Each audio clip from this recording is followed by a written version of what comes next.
The fifth meeting of the Special Committee on the Situation with regard to the implementation of the Declaration on the Granting of Independence to Colonial Countries and Peoples is called to order.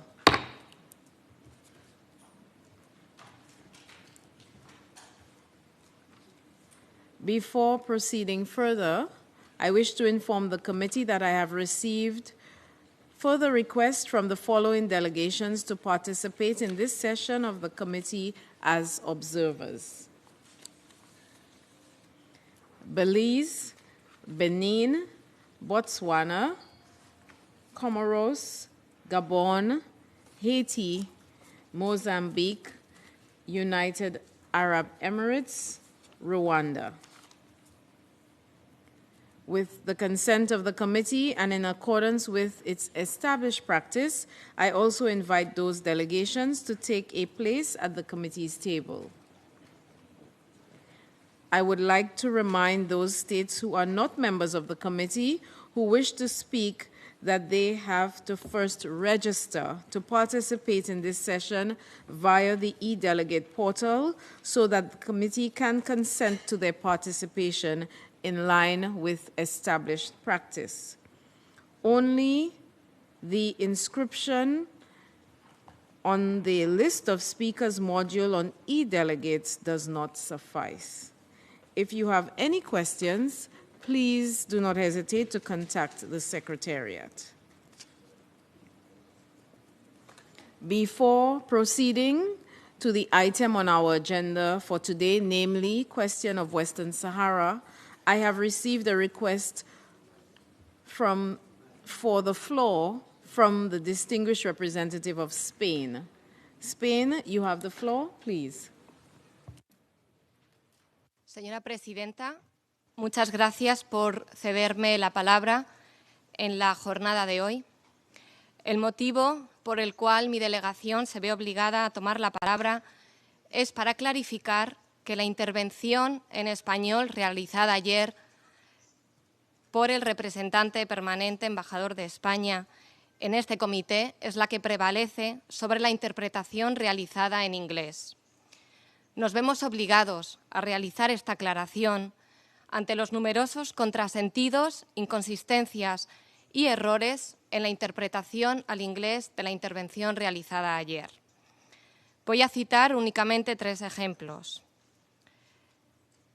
Cuando mi delegación se refirió ayer a las negociaciones existentes en el marco del Brexit entre la Unión Europea, España y Reino Unido, aclaró y no Gibraltar. Este último extremo, y no Gibraltar, no fue incluido en la interpretación. Asimismo, la interpretación en inglés señaló que existen algunas diferencias de renta. No son algunas diferencias de renta las que existen. Mi delegación dio cifras en su intervención en español, señalando que la renta per cápita de Gibraltar son 94.000 euros y la de la región colindante Andalucía, en España, son 21.000. Esto no son algunas diferencias, son 4,5 veces más. Finalmente, y lo que resulta más grave, es que mi delegación se refirió a la verja, que separa un territorio de España, la verja, no, como dijo la interpretación en inglés, the frontier. Añado, además, que la intervención fue enviada con antelación suficiente a los intérpretes a través de e-statements y que España se ve obligada a realizar este punto de aclaración por segunda vez en este comité, en una cuestión que reviste especial sensibilidad para nuestro país. Muchas gracias de nuevo, señora Presidenta, por haberme cedido la palabra. I thank the distinguished representative of Spain. Distinguished delegates, the committee will now take up the next item on its agenda, namely, question of Western Sahara. And in that context, I wish to draw your attention to a working paper prepared by the Secretariat on this item, contained in document A/AC109/2024/17.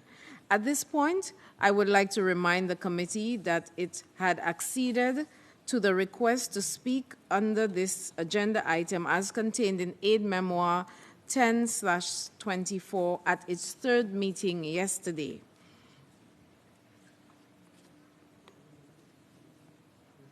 I acknowledge the presence here today of petitioners who requested the floor on the question of Western Sahara, and I now invite them to take their seats. In view of their limited time access to the building and in line with past practice, I propose to hear from these petitioners first, followed by the members of the committee and observers. May I take it that the committee wishes to proceed in that manner? I hear no objection. It is so decided.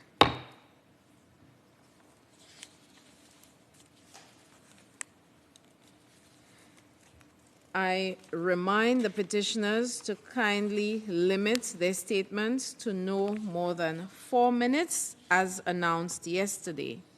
In that regard, I would like to inform that the red light on the microphone will begin to flash when there is 1 minute left before the end of the 4 minutes speaking time.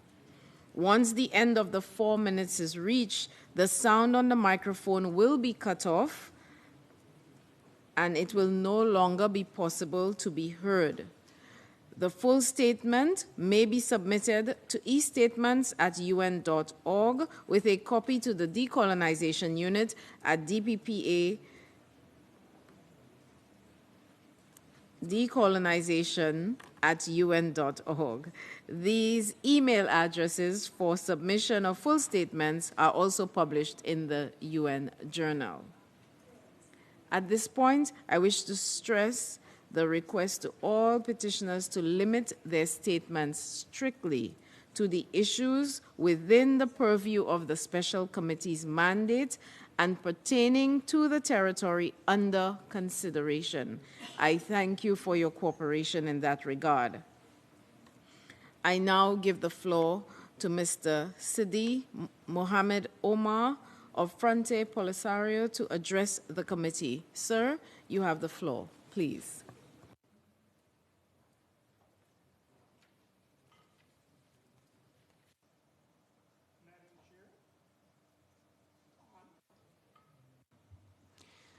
Madam Chair, distinguished delegates, member states, it's my pleasure to address the special committee again on behalf of the Frente Polisario, the sole and legitimate representative of the people of the non-self-governing territory of Western Sahara, in line with relevant General Assembly and Security Council resolutions. At the C24 regional seminar held recently in the Bolivarian Republic of Venezuela, we refuted with documented evidence the baseless claim made by Morocco, the occupying state, in its futile attempts to justify the continuation of its illegal occupation of Western Sahara, the lost colony in Africa. Today, I would like, once again, to remind the committee of the major facts included in the report of its visiting mission that was sent to Western Sahara in 1975 to secure first-hand information on the wishes and aspirations of the people of the territory. The report underlines that, first, there was overwhelming consensus among the Sahrawis in the territory in favor of independence and opposing integration with Morocco and Mauritania. Second, the Frente Polisario was the dominant political force in the territory and enjoyed massive support from the population for its demand for independence. And third, the General Assembly should enable the people of the territory to decide their future in freedom and in accordance with General Assembly Resolution 1514. These major facts are still true today as they were 49 years ago. Madam Chair, distinguished delegates, member states, as this very committee witnessed firsthand almost half a century ago, the only demand of the people of Western Sahara under the leadership of the Frente Polisario is independence, which has been consolidated by decades of resistance against colonialism and foreign occupation and crowned with the establishment of the Sahrawi Republic, the SADR, in 1976. The expansionist proposals made by Morocco, the occupying state, and its apologists including its sponsored puppet entities, only aim to deprive our people of their inalienable right to self-determination and independence. Self-respecting nations that are genuinely committed to upholding the principles of international law can never accept such proposals that go against everything that this committee and the United Nations stand for. Last month, the Sahrawi people celebrated the 51st anniversary with the foundation of the Frente Polisario and the beginning of our national liberation struggle.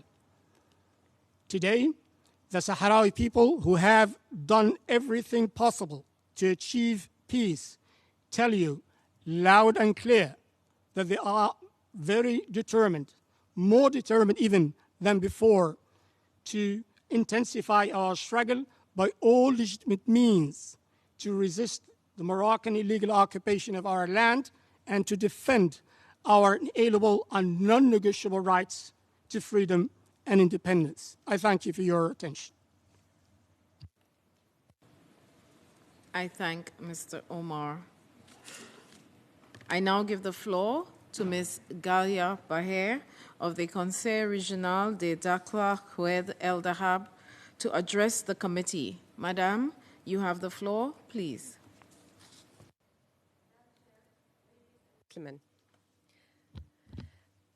My name is Ghalla Bahia. I'm a young Sahrawi woman from Dakhla, democratically elected as a representative of the population of the Moroccan Sahara. As a member of the Regional Council of Dakhla Oued El Dahab, I'm proud to share with you the latest updates on the progress achieved in the Moroccan southern provinces. The Kingdom of Morocco adopted in 2015 a development model dedicated to the southern provinces, taking into account the specificities of these regions and aspirations of the local population.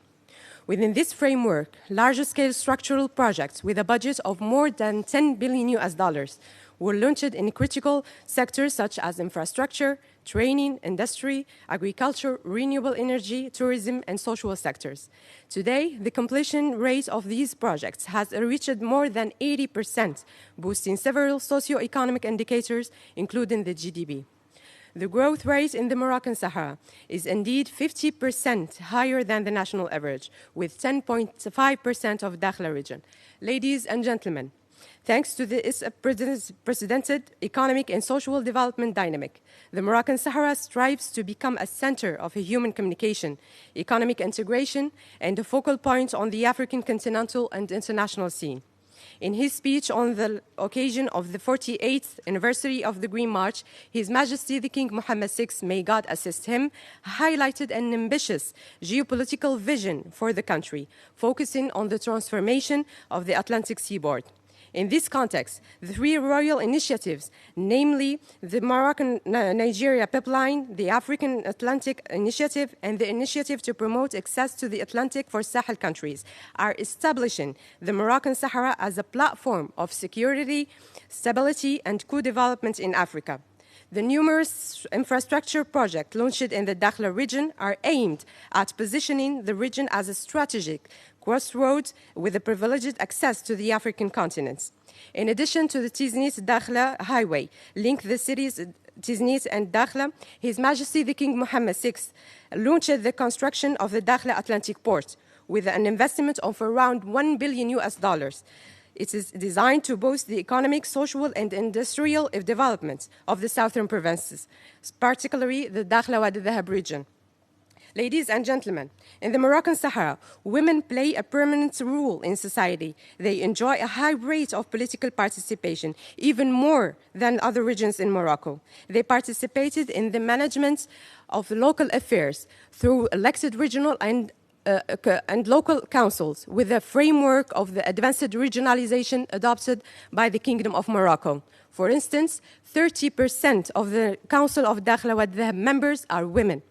It is striking contrast with the disparate situation of women in the Tindouf camps, where they are subjects of violation of various violations, abuse and torture, including rape. The serious and systematic human rights violations continue unabated in the Tindouf camps with the complicity of the host country. The Office of the High Commissioner of the Human Rights denounced in numerous reports the massive and the large-scale recourse by Polisario to harassment, unlawful arrests, ill-treatment of the Tindouf camp's population.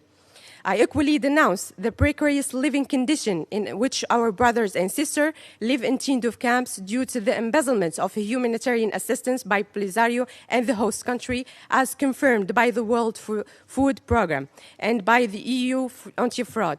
I thank you, Madam Chair. I thank Ms. Baya. I now give the floor to Mr. Mohamed Abba of the Council Regional de Laayoune, Sakia El Hamra, to address the committee. Sir, you have the floor, please. Thanks, Madam Chair. I'm Mohamed Abba, an elected member of Region Council Laayoune Sakia El Hamra, in charge of international cooperations and the chairman of Finance, Budget and Programming Committee. My election attested to the fact that the population of Moroccan Sahara manage their local affairs democratically and enjoy the full fundamental freedoms guaranteed by 2011 Constitution as well as the other social economy. Right, as a native of the Moroccan Sahara regions, but also as an official representative of the Region Council of Laayoune Sakia El Hamra, and unlike the Polisario, which usually proclaim itself, as we heard this morning, as a representative without the slightest legal base, I, along other local elected representatives, enjoy democratic legitimacy. In fact, during these regional elections, that the vote turnout in Sahara regions reached 66.94% of Laayoune Sakia El Hamra and 58% for Dakhla Wad Dhahab, the highest in the national level. The election took place under the optimal democratic condition and well motivated, observed in complete independence, notably by 5,020 national and international observers. Madam Chair, ladies and gentlemen, in order to achieve the definitive political solution in the fabricated and protracted regional dispute over the Moroccan Sahara, Morocco submitted the United Nations Security Council in 2007 the autonomy initiative based on exclusive participatory approach in full compliance with international law. In this initiative has been described as a serious and credible by 20 Security Council resolution since in 2007 and supported by more than 107 countries worldwide. The Moroccan Autonomy Initiative grant wide-ranging prerogative and the population of Sahara, including the manage their own affairs. Madam Chair, a dynamic and diverse regions in Moroccan Sahara is becoming a regional economy hub and logistic platform on the African continent. In his royal address on 6 November 2023, commemorating 48th University of Green March, His Majesty King Mohammed VI, my God, system emphasized the need of strength and Atlantic fast as a space of human communion and a pole of economic integration for structuring trade between states in the interest of the stakeholder through the win-win approach. In the region of Laayoune Sakia El Hamra, which I represent, contributed fully of this effort through the implementation of numbers of projects, infrastructures, with the Port of Laayoune, town of Marsa, Tarfaya and Bijdour has reinforced to give stronger boost of economic activities in the region, in addition to the certain new port in Tarfaya. By the end of October 2023, the Tizni-Dakhla Expressway had progressed by 90%. It covered 1,055 kilometers. These projects are an integrated port of new Dakhla models for the southern provinces, launched in November 2015 with a total investment more than $10 billion. Infrastructure and destruction will make accessible neighboring African continents to the support their development reinforces Moroccan commitment to mutually beneficial cooperation and shared prosperity. Madam Chair, I would like to remind, if I conclude, without returning our profound preoccupation by the catastrophic situation prevailing in Tindouf campus, I appeal to the international community to demand that the Algerian and the Polisario respect their obligation under the international humanitarian law to put in the end the situation allowance that exists in Tindouf campus, allowing our brother and sister back home to the land. Thank you, Madam Chair.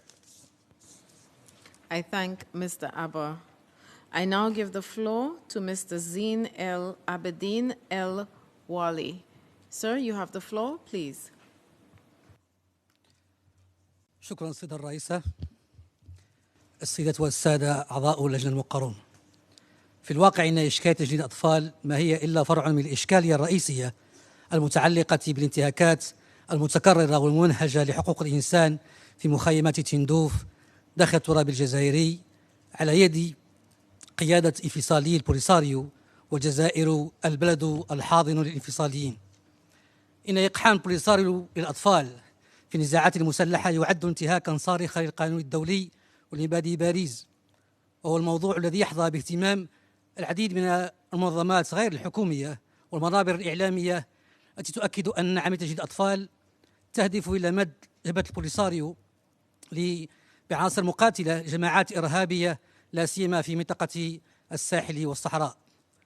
إن يتم إرسال الأطفال في سن الخامسة إلى مراكز التلقين والتعبئة من أجل متابعة برامج تركز على العنف والكراهية والتحريض، يتم دمجهم بعد ذلك في مراكز التدريب العسكري من أجل إشراكهم بشكل مباشر أو غير مباشر في كل العمليات القتالية، وهو ما تحرص الجهات المتورطة على إنكاره بشكل مستمر دون أن تقدم لنا أي دليل ملموس على ذلك.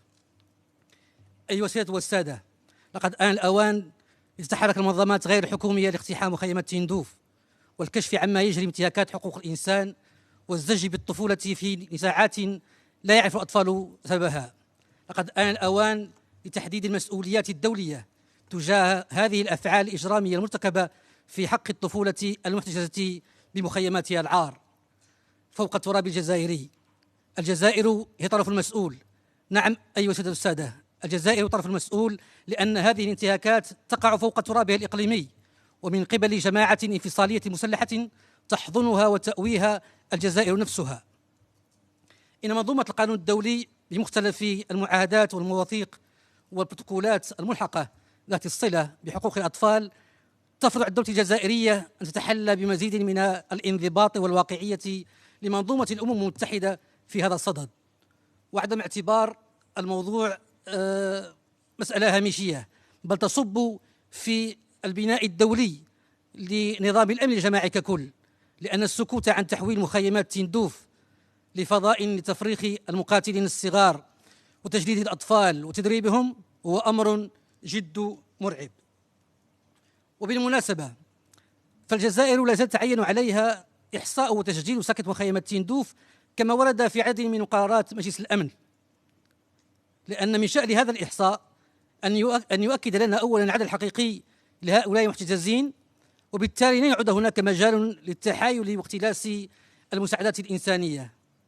وثانيا من شأن هذا الإحصاء أن يوضح لنا طبيعة الهرم السكاني لساكت مخيمة تندوف، أي نسبة الفئة النشيطة، عدد شيوخ، عدد الأطفال، عدد النساء، وكذا وهو الأهم عدد المقاتلين حاملي السلاح. وهذا ما قد يقوض استراتيجية التجنيد واستعمال الأطفال والمدنيين في هذا النزاع الإقليمي المفتعل. سيد الرئيس، شكرا لكم لإعطاء الفرصة للحديث، وشكرا لكم أيها السادة والسادة لحسن الاستماع والإصغاء.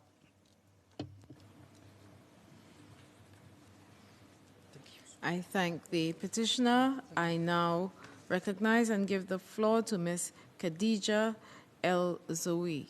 You have the floor, Madam, please.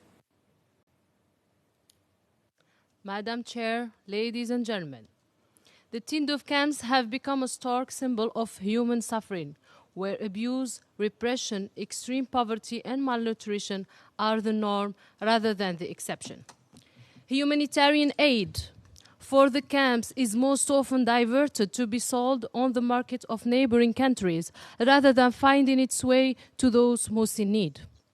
It is embezzled on a symbolic scale by Polisario officials with the active complicity of Algeria. This is fully documented by the European Anti-Fraud Office as well as the World Food Programme. The evidence presented by the World Food Programme leaves no room for doubt, clearly establishing the embezzlement of essential foodstuffs, including biscuits intended for children as part of humanitarian assistance.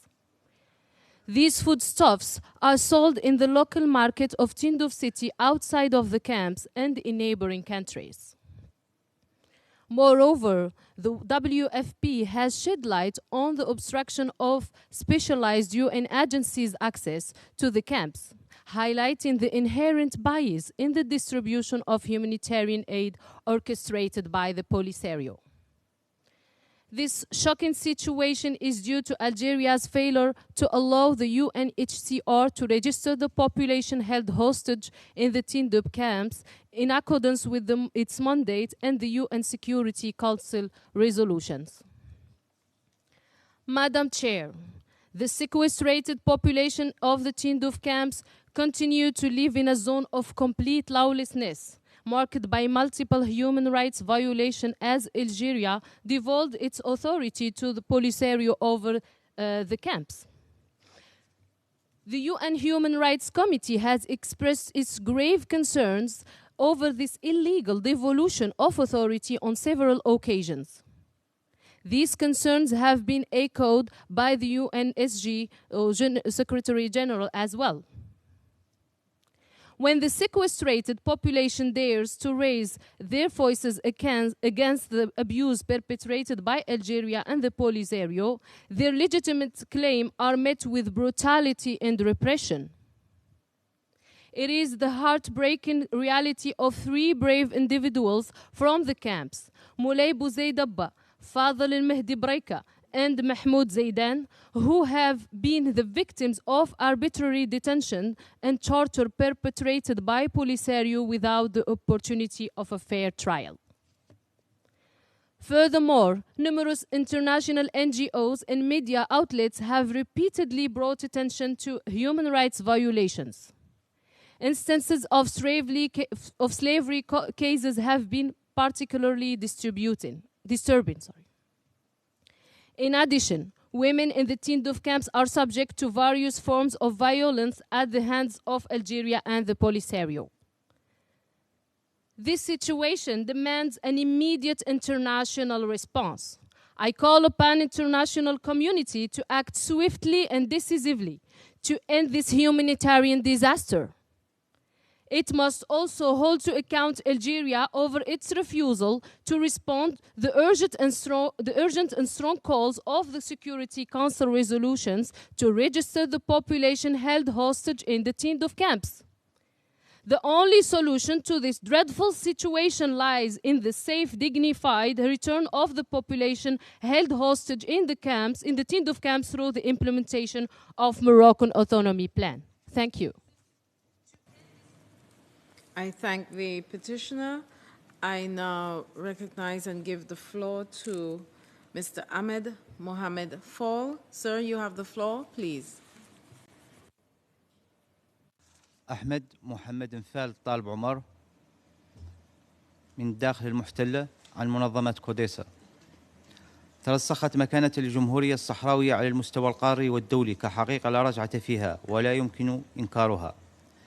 تحظى الجمهورية الصحراوية باعتراف أكثر من 80 دولة عبر العالم، وهي حاضرة بقوة عبر سفاراتها وبعثاتها الدبلوماسية في إفريقيا وأوروبا وأمريكا اللاتينية، وتتبوأ مكانة مرموقة داخل القارة الإفريقية بصفتها عضواً مؤسساً في الاتحاد الإفريقي، وقد أثبتت أنها عنصر توازن واستقرار في المنطقة وعامل رئيسي في ضمان الأمن الإقليمي وبناء السلم. قدمت الجمهورية الصحراوية نموذجاً للدولة المستقرة والناجحة على مدى عقود الماضية في المناطق المحررة، حيث نجحت في بناء المؤسسات وتعزيز مبدأ تداول السلمي للسلطة، كما عملت على التعاون مع الدول المجاورة في محاربة الإرهاب والجريمة المنظمة وغيرها من القضايا الأمنية بهدف خلق بيئة آمنة ومستقرة. السيدة الرئيسة، تجلس المملكة المغربية على قدم المساواة مع الجمهورية الصحراوية كبلدين إفريقيين جارين تحت مظلة الاتحاد الإفريقي، وتشاركان في اجتماعات ومؤتمرات المنظمة القارية وفي قمم الشراكة الاستراتيجية مع مختلف الشركاء الدوليين. وثمة العديد من الدول عبر العالم توجد فيها سفارتي الجمهورية الصحراوية والمملكة المغربية مثل المكسيك وجنوب إفريقيا وأنغولا وكينيا وبنما ونيجيريا وغيرها. وقد آن الأوان للمملكة المغربية أن تتعاطى بكل مسؤولية وشجاعة وحكمة مع هذه الحقيقة الطبيعية والمشروعة من أجل الانتقال معا نحو بناء منطقتنا وتحقيق طموحات الشعبين الصحراوي والمغربي في السلام والاستقرار والتنمية. كما حان الوقت أن تتحمل الأمم المتحدة وخاصة مجلس الأمن الدولي كامل المسؤولية إزاء التأخر غير المقبول وغير المبرر في مسار تصفية الاستعمار من الصحراء الغربية آخر مستعمرة في إفريقيا، وتمكينها من تبوء مكانتها الطبيعية داخل هيئة الأمم المتحدة. إن خرق المغرب لوقف إطلاق النار 13 نوفمبر 2020 واحتلاله أراضي جديدة من الجمهورية الصحراوية يشكل انتهاكا سافرا للقانون الدولي، وتحديدا للقرارات ومواثيق هيئة الموقرة التي نتحدث أمامها. إن إفلات المغرب من العقاب وتماديه في انتهاك حقوق الإنسان وخرق القانون الدولي والقانون الدولي الإنساني يساهم في خلق بيئة دولية غير آمنة ومستقرة، ويكرس مبدأ الحرب على حساب السلام الذي ينشده المنتظم الدولي. إن إطالة معاناة الشعب الصحراوي تمثل هي الأخرى إطالة معاناة شعوب المنطقة في تحقيق أحلام الوحدة والتكامل الإقليمي، ويخلق هذا التقاعس غير المسؤول وغير المبرر مزيد من التوتر والاحتقان وغياب الأمن والاستقرار. وأمام هذا الوضع فإن تبوء الجمهورية الصحراوية مكانتها داخل هيئة الأمم المتحدة هو السبيل الوحيد لتحقيق العدالة الدولية وإنصاف الشعب الصحراوي بما يحقق أماله وطموحاته في العيش الكريم في إطار دولة حرة مستقلة. وشكرا.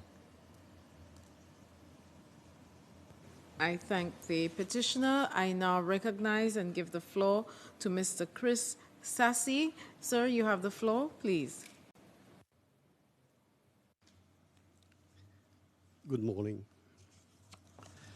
Entre l'histoire, le droit et la diplomatie se glisse la mémoire, celle des peuples, des hommes et des causes rangées dans les oubliettes et sous la poussière de l'indifférence. C'est le cas du peuple sahraoui sous occupation militaire par l'armée marocaine et la longue liste des résolutions des Nations Unies qui sont restées stériles. Le conflit du Sahara est le plus vieux contentieux en Afrique qui dure depuis près d'un demi-siècle. La communauté internationale ne peut pas continuer à fuir ses responsabilités historiques, politiques, juridiques et morales vis-à-vis du peuple sahraoui. Le Conseil de sécurité des Nations Unies se doit d'honorer ses engagements envers le peuple sahraoui. Ancienne colonie espagnole, le Sahara occidental est occupé par le Maroc depuis 1975. C'est la dernière nation africaine à ne pas avoir acquis l'indépendance, la dernière colonie d'Afrique. La communauté internationale a adopté jusqu'à aujourd'hui une stratégie d'évitement et de passivité, fermant les yeux sur la promesse de référendum depuis plusieurs décennies et de respect du droit du peuple sahraoui à décider de son avenir. Et ce silence permet la perpétration de violations des droits de l'homme en toute impunité par l'occupant et les forces militaires du Maroc. Les attaques contre les Sahraouis continuent sous le voile de l'indifférence et de l'ignorance, ouvrant la voie à de futures exactions. La négligence, l'ignorance et les graves violations rapportées relèvent de la responsabilité de la communauté internationale qui, a pendant des décennies, choisi le silence face aux allégations légitimes et à l'impunité générale. Ne pas appuyer la mise en place d'un mécanisme de protection des droits de l'homme au sein de la MINURSO et continuer à fermer les yeux sur la situation aura pour conséquence une augmentation des actes de torture, des détentions arbitraires, des disparitions et des persécutions à l'encontre de femmes, d'enfants et d'hommes sahraouis innocents. Le C24 a toujours été attaché à la noble mission de décolonisation, hier comme aujourd'hui, celui du combat des pères fondateurs pour la liberté et l'émancipation a façonné son destin et forgé sa conviction de principe et son engagement à défendre sans relâche le droit de tous les peuples à décider pleinement et librement de leur sort. Cependant, il faut mettre en exergue l'absence du moindre progrès dans la tenue d'un référendum libre au Sahara occidental, tel que stipulé dans la résolution 1514 des Nations Unies sur la décolonisation, nonobstant le fait que le Sahara occidental soit répertorié depuis 1963 comme territoire non autonome, statut réaffirmé en 1966 par la résolution 2229 octroyant le droit inaliénable, je répète, le droit inaliénable du peuple sahraoui à l'autodétermination et à l'indépendance. Il est à rappeler aussi le rôle crucial de l'Union africaine qui continuellement apporte sa contribution aux efforts de paix au Sahara occidental. La France, usant de son statut au Conseil de sécurité pour supporter le Maroc, et l'Espagne, ayant failli à ses engagements, ont une responsabilité particulière envers le peuple sahraoui.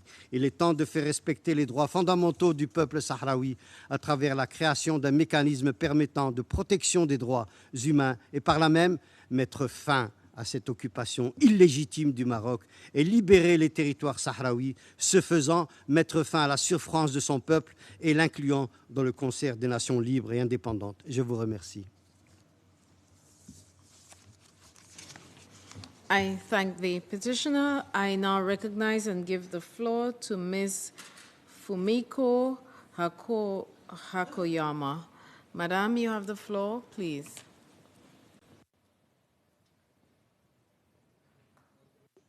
I'm speaking on behalf of our Japanese civic group, the Friends of Western Sahara Japan, to convey our concerns and hopes to this committee for the first time since the establishment of the group in 2019. I visited the Sahrawi refugee camp last year. What impressed me the most was the determination of the Sahrawi people to continue their struggle for liberation. It was found not only among politicians and leaders, but also at all levels and generations of the people who live in the camp.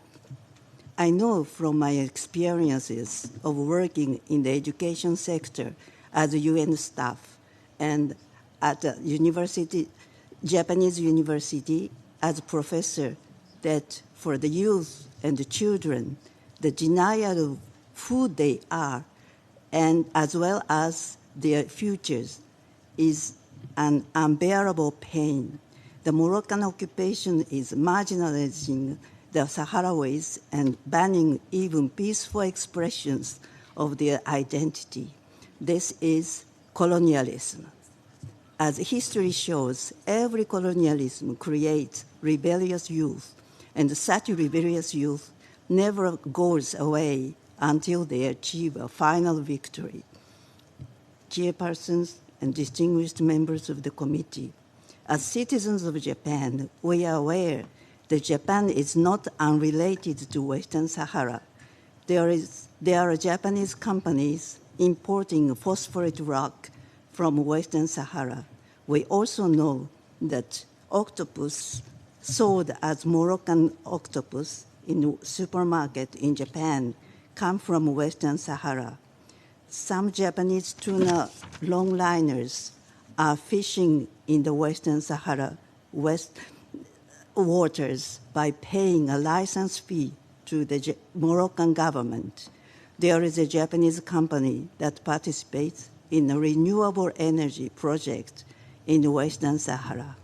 Last year, we organized more than 40 lectures and webinars on Western Sahara in 24 cities across Japan.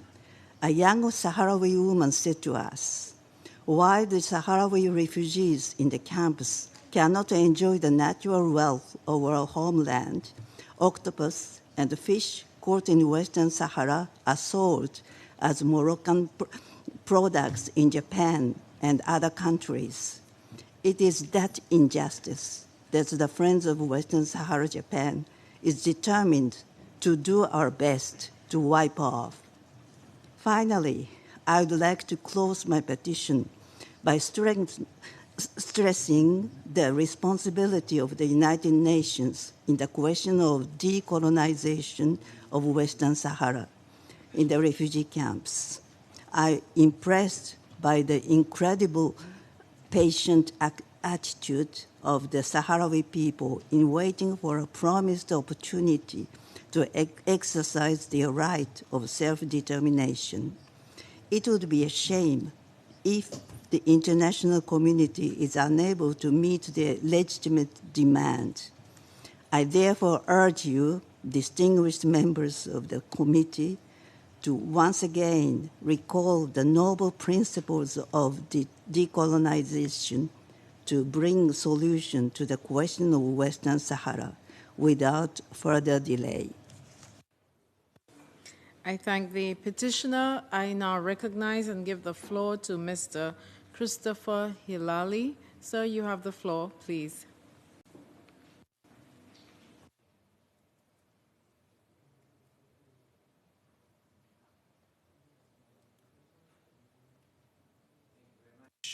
Distinguished Chair, ladies and gentlemen, thank you for this opportunity to address you within these sacred halls of the international community. My name is Christopher Halali, and I am the International Secretary of the Central Committee of the Party of Communists USA. As my party's chief diplomat, I have had the opportunity to travel twice to the Sahrawi refugee camps in and around Tindouf. In May 2022, I attended the 10th Congress of the Sahrawi Youth Union, the UT Secretario, and in January 2023, I attended the 16th Congress of the Polisario Front in the Walaya of Dakhla. What I saw there has left an indelible mark on me.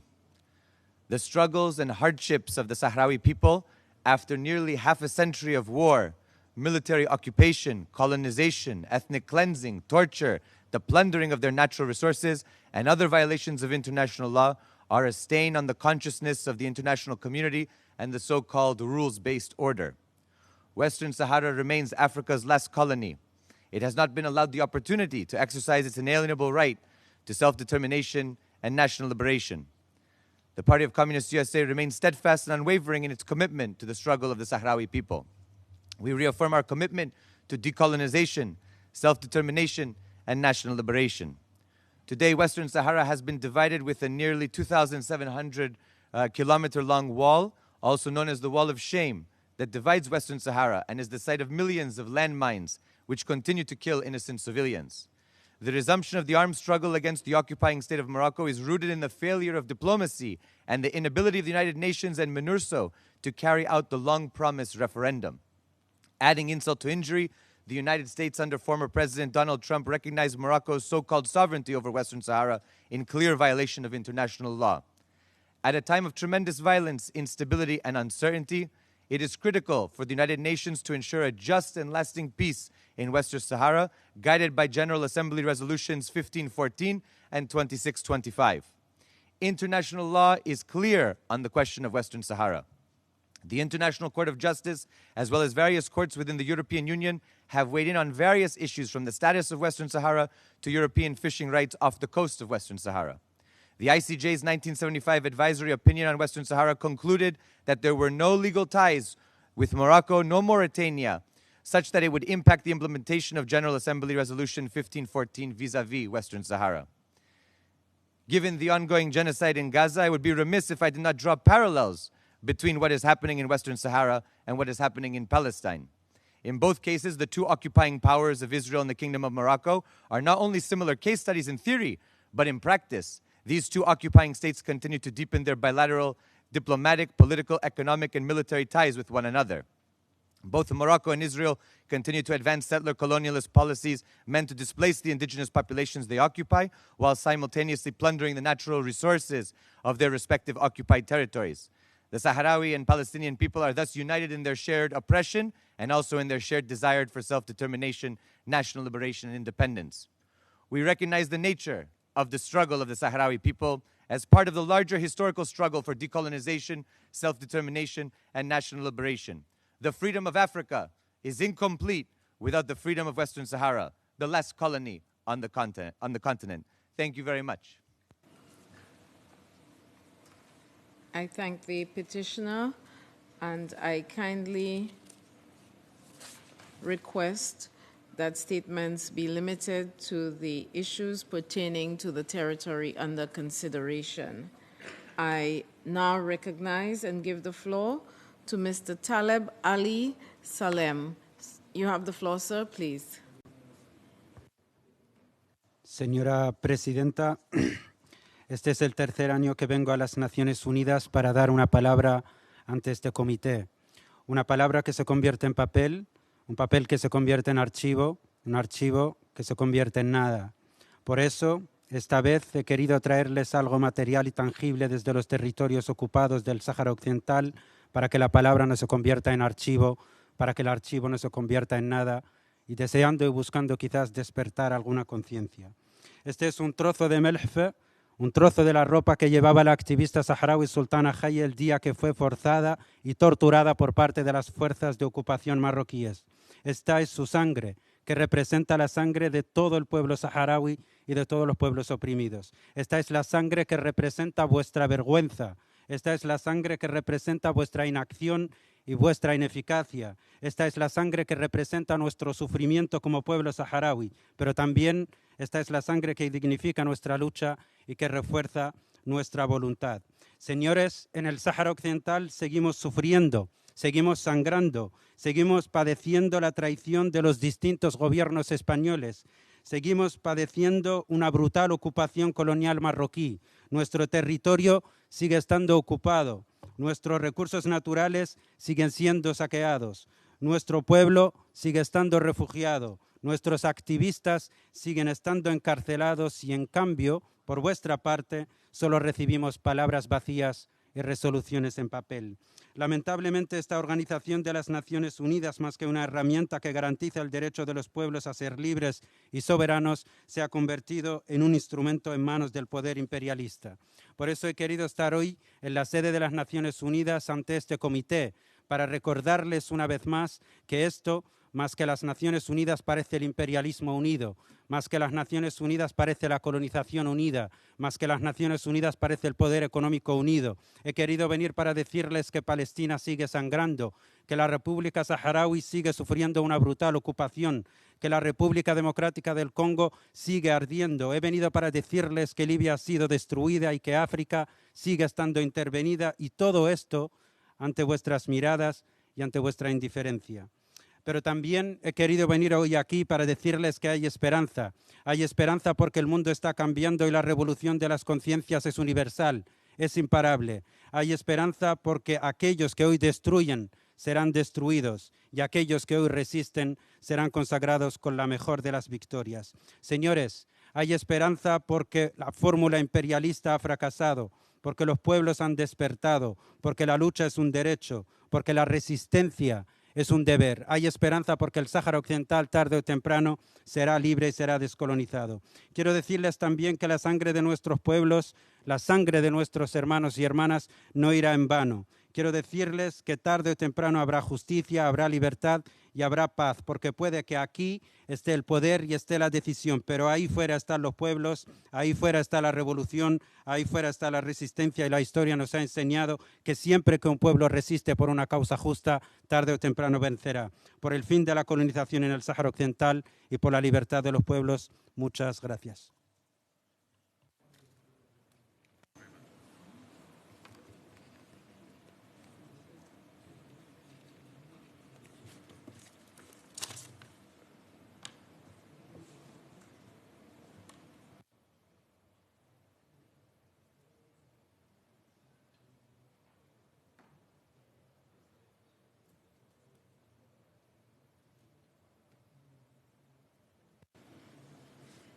I thank the petitioner. I would like to remind that this meeting is live webcast on un.org, webtvun.org, and is available. Please do respect the decorum so that there be no filming, no flags.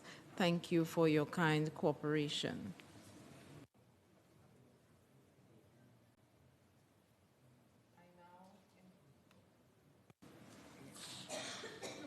I now invite Mr. Mohamed Radoui. You have the floor, please, sir. السيدة الرئيسة، معالي السفراء، أيها السيدات والسادة، إن النزاع القائم في الصحراء الغربية منذ اجتياح القوات المغربية لهذه المناطق سنة 1975 تحت ما يسمى بالمسيرة السوداء، والتي بموجبها أعطي الضوء الأخضر لجحافل القوات العسكرية معظمها بزي مدني لاجتياح هذه المناطق والسيطرة عليها، حيث استبيحت حرمة المنازل والأسر التي كانت آمنة إلى حد ما حتى وهي تحت وطأة الاستعمار الإسباني. تم تهجير وطرد وتصفية كل من قاوم هذا الاحتلال الجديد، مع الإبقاء على البقية الخائفة الصامتة كرهائن في موطنهم لتمارس عليهم أبشع أنواع التعذيب النفسي والجسدي، عدا عن قمع الثقافة الصحراوية وإحلال ثقافة دخيلة استعمارية وكما يزج بأبنائهم من الطلبة في السجون لا لشيء غير أنهم يعبرون عن آرائهم، ويتم تلفيق تهم جائرة ومحاكمات لا تتمتع بأدنى شروط المحاكمة العادلة لهم. وأستشهد هنا بالطالب الحسين بوركبة والطالب أيمن يثرب الذين حكموا ب10 سنوات نافذة مؤخرا، وغيرهم المئات من القابعين في سجون الذل تحت ظروف إنسانية صعبة ينتقم فيها من السجين ومن ذويه. أيها السيدات والسادة، إننا أمام دولة استعمارية توسعية محتلة مغتصبة للأرض وللعرض. واستشهد هنا بالمضايقات والاعتداءات التي طالت المناضلة سلطان خيا وغيرها المئات من النساء الصحراويات الذين رفضوا وقاوموا هذا الاحتلال. كما وتستعمل كل أساليب العقاب ضد أي صوت مخالف لأطماع هذا النظام التوسعية، والتي لطالما حذرنا في خطابات سابقة أمام نفس اللجنة أنها ستبقي منطقة الصحراء والساحل، لا بل منطقة شمال إفريقيا منطقة غير مستقرة، لا سيما بعد دخول أطراف جديدة في هذه المعادلة، مما قد يؤدي إلى قيام حرب شاملة قد تشعل المنطقة إلى فترة طويلة، وأنها ستؤدي إلى كارثة إنسانية جديدة تنضاف إلى ما يعانيه العالم من حروب وأزمات، ولعل أبرزها العدوان التي تتعرض له غزة الأبية والحرب الأوكرانية الروسية والأزمة الكورية وغيرهم العديد من بؤات التوتر التي خلفت وراءها العديد من اللاجئين والمجاعة، عدا عن إحداث أزمات اقتصادية قد تضر بمصالح العالم أجمع. سيدي الرئيس، ما جدوى توصيات لجنتكم على مدار الأعوام الماضية والقرارات التي تم إصدارها من طرف مختلف المجالس بالأمم المتحدة وقرارات المحكمة الأوروبية وغيرها من القرارات، إلا يتم تطبيقها وعلى رأسها تمكين الشعب الصحراوي من تقرير مصيره الغير قابل للتصرف. إن أساليب الدولة المغربية فيما يخص هذا النزاع والطريقة التي يمول بها هذا الملف أصبحت مكشوفة للعيان، وأستشهد هنا بقضية إسكوبار الصحراء وبيكاسوس وموروكو جيت، كلها فضائح تثبت بما لا يدع مجالا للشك تورط النظام المغربي في هذه الكوارث في محاولة يائسة إلى الضغط على بعض الأطراف لتغيير مواقفهم تجاه هذه القضية. في الختام أود أن أثمن كل المجهودات الجادة والمشرفة التي تقوم بها دولة الجزائر الشقيقة، وخصوصا خطوة إحداث اتحاد مغاربي بدول اختارت طريق العزة والكرامة والنخوة وفضلت مصالح شعوبها رغم كل الضغوطات، فهيهات بين من اختار العدل والحق وبين من اختار حلف الشر والباطل. باسمي وباسم كل الجمهورية المغاربة الأحرار نعلن تضامننا الغير مشروط مع إخواننا المعتقلين. I thank the petitioner. What's going on? Morocco.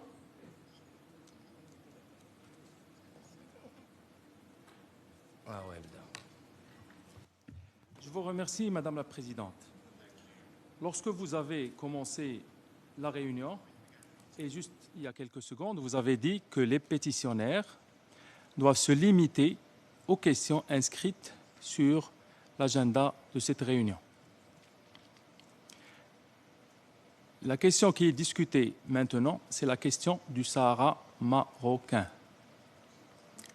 Ce renégat qui vient de prendre la parole, qui est payé, ce renégat qui vient de prendre la parole et qui est payé par les autres parties,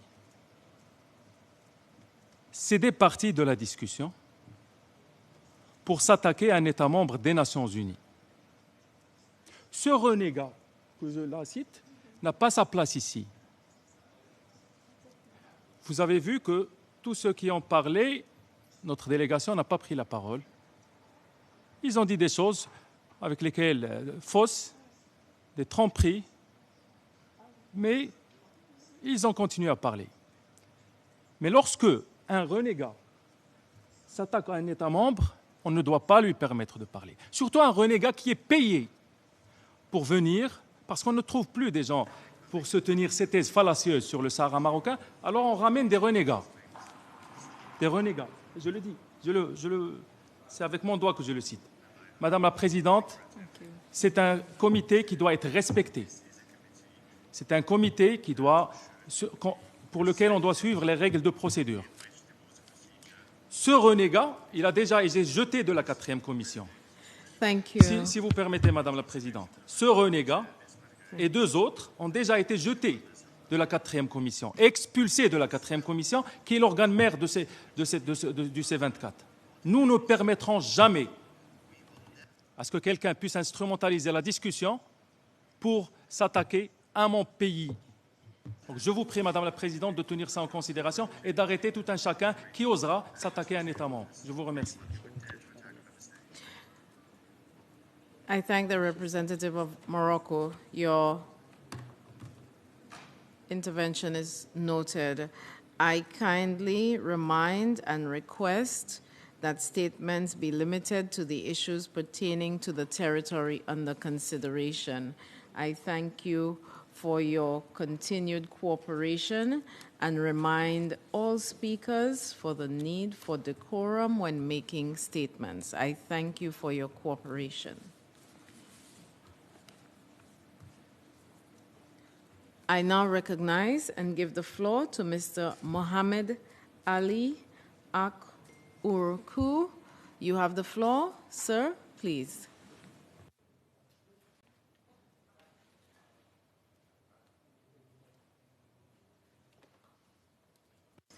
Microphone, please, for the petitioner.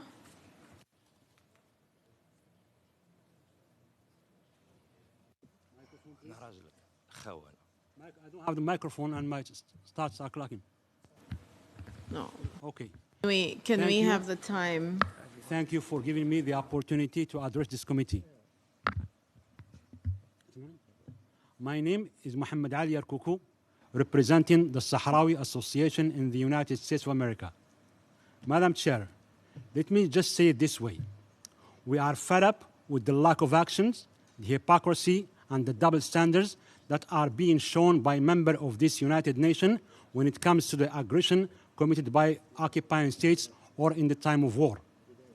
The United Nations stood aside and watched the occupying state Morocco committing war crime and crime against humanity when bombarding the Sahrawi camps in Madriga and Farsiya, using, of course, weapon and warplane by United States of America and France.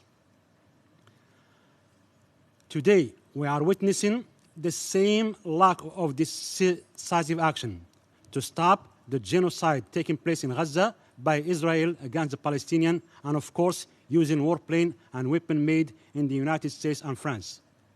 How do you expect us, as Sahrawi, to count on you to achieve the decolonization of Western Sahara, when in fact, the presence of the United Nations in our land helped Morocco to secure its occupation? Because of the MONUSCO, the occupying state of Morocco was able to engage in settler colonialism, الاستعمار السيطاني, and cultural operation, السرقة الثقافية. Morocco used the jailing and the arbitrary detention to eliminate the peaceful resistance in the occupying territory of the Sahrawi Arab Democratic Republic. For the past 50 years, the occupying state Morocco has been engaged in systematic changes of the demographic of the occupied territory, and worst part of it, it happened after 1991 when MONUSCO was on site.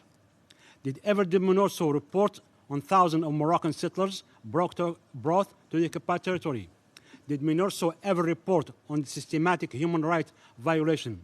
Did ever the General Assembly and the Security Council of the United Nations denounce this practice, which, by the way, are crimes against humanity based on the Geneva Convention?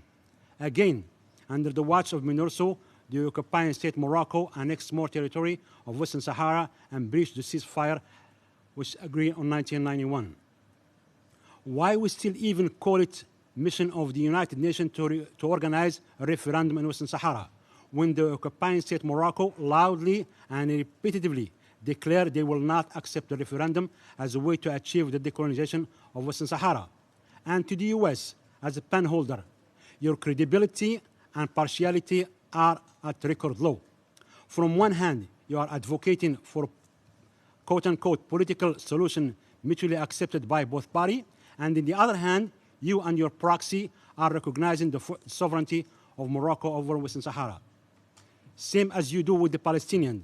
You supply warplane and weapons to commit genocide in Gaza and building... Please, may I remind the petitioners to limit the statements to the item under the territory under consideration. Please, thank you for your cooperation.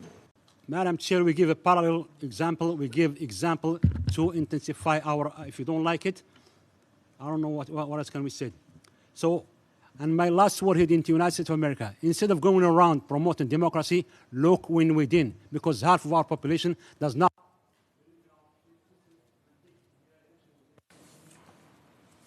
I thank the petitioner. I now recognize and give the floor to Mr. Ahmed Fanan. Sir, you have the floor, please.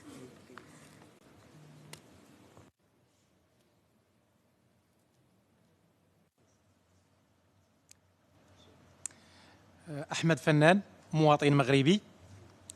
السيدة الرئيسة، السادة أعضاء اللجنة، سعادة ممثلي الدول الأعضاء ومعالي السفراء، لكم جزيل الشكر لتمكيني من التحدث أمام اللجنة الخاصة بتصفية الاستعمار. إن الانتهاكات الجسيمة لحقوق الإنسان المرتكبة من طرف الدولة المغربية في الصحراء الغربية والمؤرخة منذ 1975 تاريخ الاجتياح المغربي، مؤطرة ومحكومة بخلفية مصادرة مطلب تقرير المصير، وإنها ليست شططا في استعمال السلطة أو حالات معزولة، بل هي انتهاكات مورست على نطاق واسع وشملت كل الحقوق ووصلت حد الفظاعة.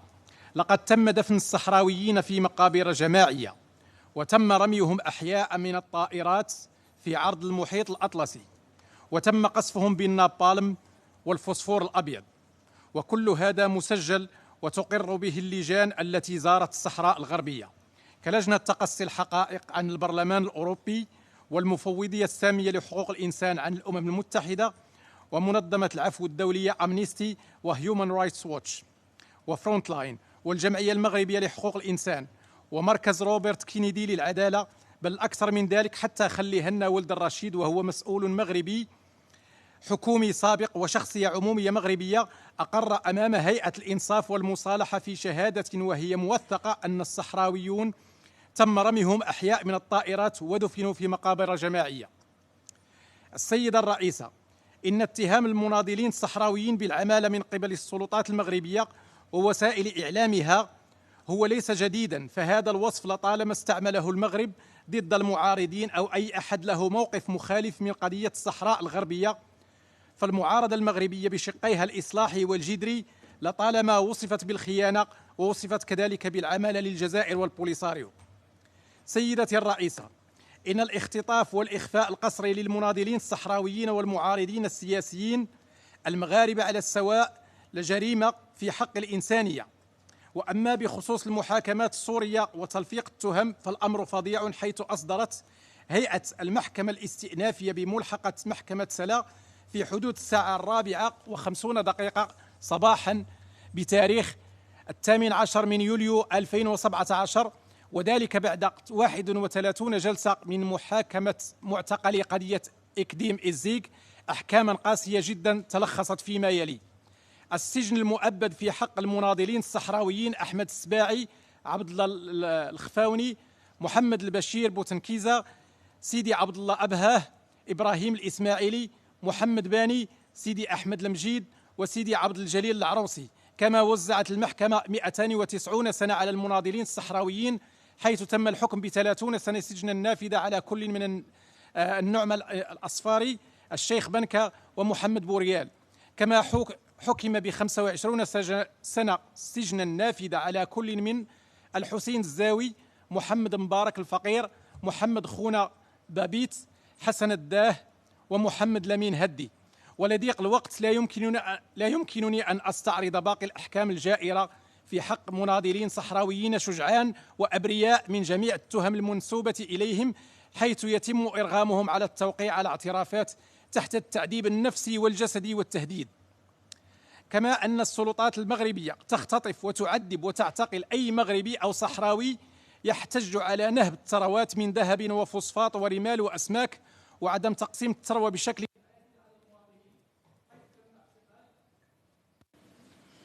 I thank the petitioner. I now recognize and give the floor to Mr. Hassan Fanan. Sir, you have the floor, please.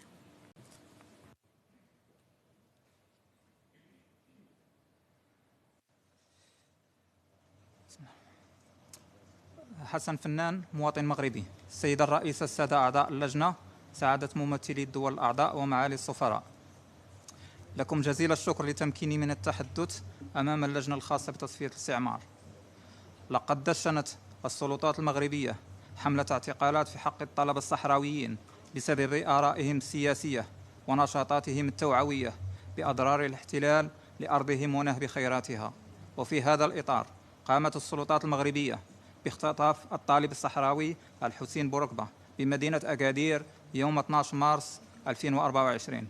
كما جاء هذا الاعتقال بسبب الأنشطة السياسية والنقابية التي ينظمها الطلبة الصحراويين المدافعين عن استقلال الصحراء الغربية وتقرير مصير الشعب الصحراوي.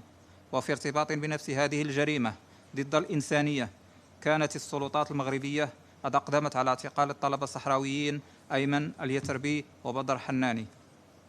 وقد جاء اعتقال جميع هؤلاء الطلبة الصحراويين من قبل السلطات المغربية بسبب استمرارهم في المشاركة في الأنشطة الطلابية بالمواقع الجامعية المغربية، وهي الأنشطة التي تنظم في إطار المطالبة بحق الشعب الصحراوي في تقرير المصير والسيادة على أرضه وثرواته الطبيعية وتخليد الذكريات الوطنية للجمهورية العربية الصحراوية الديمقراطية والتضامن مع السجناء السياسيين الصحراويين المتواجدين بمختلف السجون المغربية ومع ضحايا الجرائم ضد الإنسانية المرتكبة باستمرار في حق المدنيين الصحراويين.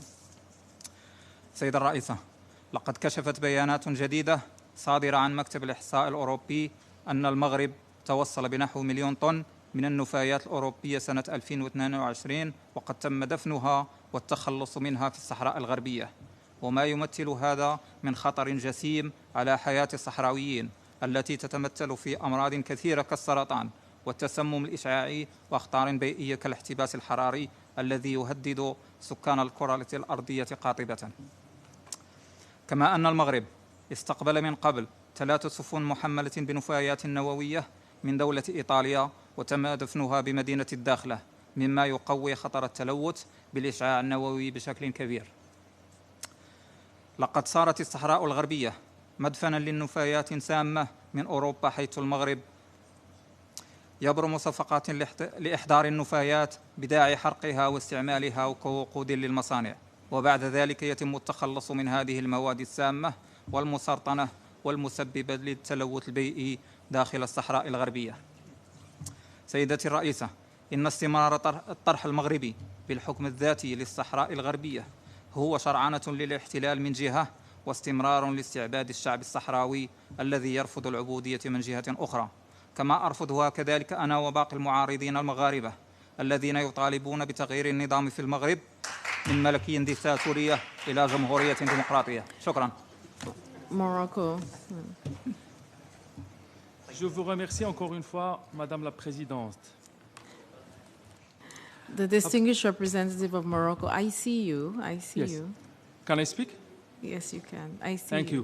And sorry, because these people that have no place here just come here to say, who is speaking? Madam Chair, you have to ask for the respect for the room. Nobody can speak from behind while we are speaking. Go ahead, Morocco. I've Thank you, given Madam you the Chair. floor. Go ahead. Thank you. Encore une fois, Madame la Présidente, le 3e renégat qui est ici vient s'attaquer à mon pays.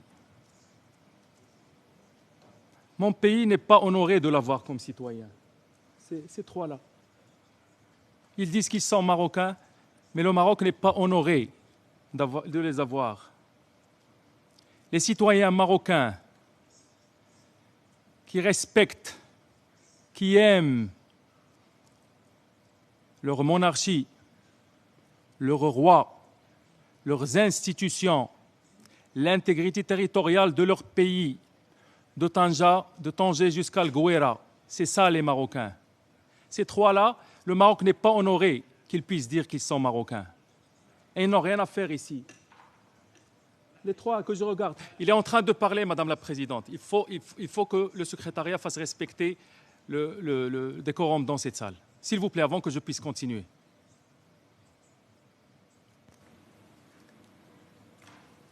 Thank you, Morocco. May I remind everyone in the room for the need for decorum when making interventions. And may I invite you to wrap up, Morocco? Thank you. Thank you very much, Madam Chair. Je vous remercie, Madame la Présidente. Juste pour dire que ces trois renégats n'ont pas leur place ici. Que lorsqu'on s'adresse à ce comité, on s'adresse sur une question spécifique, dans le respect des règles de procédure de l'Assemblée générale dont ce comité fait partie. On ne vient pas mentir devant ce comité, et surtout que les autres partis ne trouvent plus, comme j'ai dit au début, que ces renégats ne trouvent plus personne pour soutenir leur thèse fallacieuse sur la marocanité du Sahara et sur le Sahara marocain, que ces trois renégats qu'ils ramènent à chaque fois ici, qu'ils paient leur déplacement des États-Unis, au sein des États-Unis, qu'ils paient leur hôtel à New York pour venir ici, pour s'attaquer à un État membre. Lorsqu'on s'adresse à ce comité, on parle de la question à l'examen, dans le respect des institutions de chaque État. Je vous remercie, Madame la Présidente. Il est très important de faire appliquer et que ces trois renégats qui répètent la même chose, et je voudrais le dire ici, ils ont déjà été expulsés de la 4e commission. Le secrétariat est appelé à ne plus leur permettre d'accéder aux Nations Unies. C'est très important. Ils ont déjà été expulsés, tous les trois. Ils n'ont pas continué ils se sont arrêtés. Ils ont été arrêtés par la présidence de la 4e commission. Ils n'ont pas continué leur déclaration fallacieuse, pleine de mensonges. Donc je demande au secrétariat que ces trois personnes n'aient plus accès aux Nations Unies. Je vous remercie. I thank the representative of Morocco. I am going to use the opportunity to remind all delegates, to remind member states that as chair, I will remind all speakers for the need for decorum when making their interventions, and I invite your full cooperation going forward. Thank you for understanding. I now recognize and give the floor to Mr. Saad Benani. You have the floor, please. Madam Chair, I would like to draw the attention to the catastrophic humanitarian situation in the Tindouf camps in the south of Algeria. Populations of the camp are held against their will in misery for half a century. The humanitarian aid sent to them is subject to massive and systematic misappropriation that serves the illicit enrichment of Polisario leaders and Algerian officials. These embezzlements are confirmed in factual and documented manner by a large number of reports from the UN and European organizations specialized in humanitarian aid and anti-fraud. I'll quote from three of them. The first, the report of the Inspector General of the High Commission for Refugees, UNHCR, described the situation in the camps as abnormal and unique in the annals of the UNHCR and criticized Algeria for blocking the population census and its tendency to provide an overestimated figure, knowing that the distribution of humanitarian aid is based on the population figure. The second, the report from the European Anti-Fraud Office of the EU, states inter alia that 1/3 of humanitarian aid is diverted at the Algerian ports of Oran and Algiers. These containers carrying the assistance are emptied under the pretext of customs control before being dispatched into different trucks and different destinations. Another part of the aid is diverted on the way between the two ports and the Tindouf camps. In addition to the official warehouses, there are several clandestine warehouses in which goods are stored before being sold in Algerian markets and elsewhere. The aid is sold in markets of neighboring countries. The third report, the report of the World Food Program, a strategic program on Algeria published in 2023, highlights the following. Significant part of food aid, including biscuits for schools, is sold outside the camps.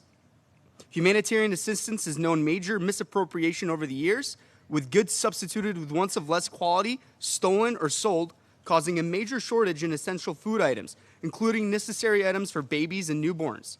The diversion of aid is not only immoral, but carries considerable security risks.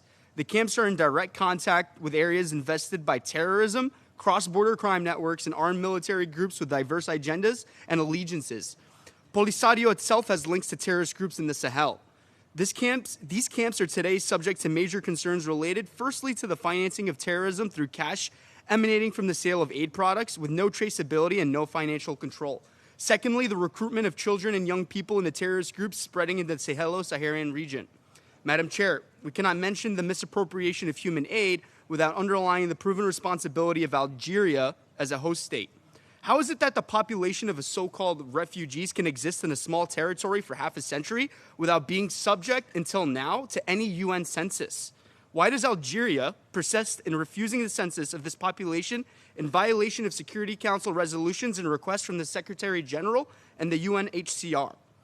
The population sequestered in the Tindouf camps for half a century is doubly exploited, first by Algeria for its national agenda against Morocco, and second by Polisario militia, which uses it as a business for illicit enrichment. Youth is hopelessly forced into poverty and misery, deprived of education and future prospects, while their Polisario and Algeria jailers and their children live in fancy neighborhoods of Algiers and elsewhere. Madam Chair, one can easily detect what the Pato Rose hides, the unspeakable drama of an enslaved population in the service of criminal geopolitical agenda and the immoral, sordid greed of individuals willing to perpetrate this misery, provided that it serves their ill objectives of enrichment and power, even over the camps of human decay. Thank you, Madam Chair. I thank the petitioner. I now recognize and give the floor to Ms. Touria Hayamen. You have the floor, Madam, please. Madam Chair, the culture of impunity continues to reign in Tindouf camps in Algeria. Women, youth, and children are subject to the worst form of violation, including physical and psychological violence committed by the armed group Polisario and the host country. The continued systematic and systemic human rights violation against sequestered vulnerable population in Tindouf camps with the full complicity of the host country, Algeria, are alarming and a profound concern to the international community. Last May 28, 2024, the Sahrawi Association Against Impunity in Tindouf camps expressed its profound indignation and unequivocal condemnation of the recent extrajudicial killing committed by the Algerian army against Sahrawi gold miner, including young Sahrawi refugee. The NGO deplored that this repeated act, extrajudicial killing by the Algerian military against the refugee in Tindouf camps, are deeply concerning. Women in Tindouf camps endure multiple forms of discrimination that severely restricted their right and freedom. Numerous international reports indicate that the women in this camp have been enduring in silence for decades. Gender-based violence, including abuse, sexual assault, harassment, rape, ill treatment, torture, forced marriage and childbirth, slavery and servitude perpetrated by Polisario, including by its so-called leader Brahim Ghali. The lack of adequate legal protection and support services, their suffering, particularly as a host country of the Tindouf camps, Algeria ceded part of territory and sovereignty to Polisario, an armed group with established tie to terrorist group in the Sahel in total violation of the international law. Equally alarming is the exploitation of child soldiers in the Tindouf camp. Children, some as young as 10, are recruited by Polisario militia, indoctrinated to the hatred of Morocco, forced to wear complete military equipment that combatant needs and subject to rigorous training for criminal terrorists and military purposes in total defiance to the international human rights and humanitarian law. These heinous practices not only deprive them of their childhood, but inflict deep psychological trauma throughout their life cycle. The military recruitment and use of child soldiers constitute flagrant violation of international law, including the United Nations Convention on the Right of Child, to which Algeria is signatory. Its worst form of human rights violation perpetrated against vulnerable population held against its will in the camps of Tindouf. Madam Chair, the international community must take urgent and immediate action to end the military recruitment of children in these camps, to address and resolve this egregious abuse and uphold the principle of human dignity and justice to all people sequestered in the camps. it should hold into account the Algerian official and Polisario that are responsible for this violation. They must pay for their crimes. Thank you, Madam Chair.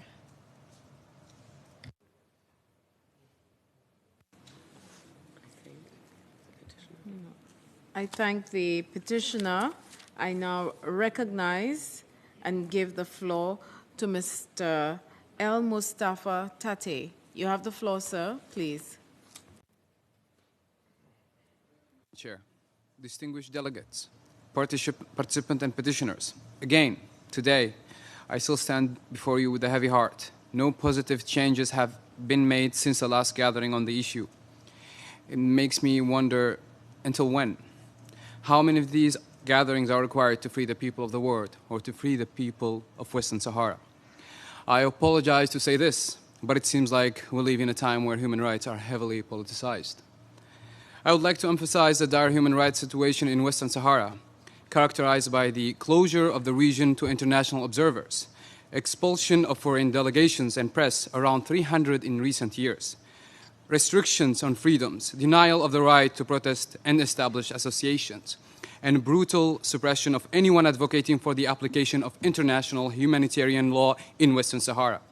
Additionally, the continuation of the policy of reprisal against Sahrawi people and political detainees in Moroccan prisons and denying them their most basic rights. All documented human rights violations in the occupied Western Sahara, as documented by all international human rights organizations, fundamentally stem from the failure to enable the Sahrawi people to exercise their right to self-determination as stipulated by United Nations resolutions since the mid-1960s until today.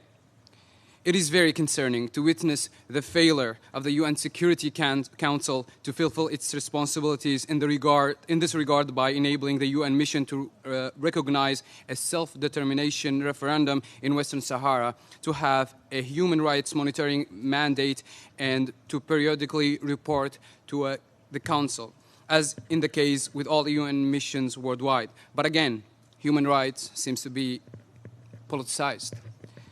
Furthermore, allow me to express my worries over the ongoing ability to the occupying state, Morocco, akin to Israel, to evade accountability and refusal to implement international resolutions demanding an end to human rights violations in Western Sahara. This includes recent UN working group decisions on arbitrary detention, racial discrimination, and the Committee Against Torture's consecutive condemnation of Morocco on multiple occasions. It might be very naive of me to ask the committee, until when? How many of these are required? What would it take? More destruction and dehumanization of the Saharan people? Their human rights? I feel really ashamed of living in a time like this. Finally, it seems like the Moroccan ambassador has forgotten where we are. We are not in Morocco or Western Sahara. This childish, uncivilized interruption with a clap I thank the says petitioner. I thank the petitioner.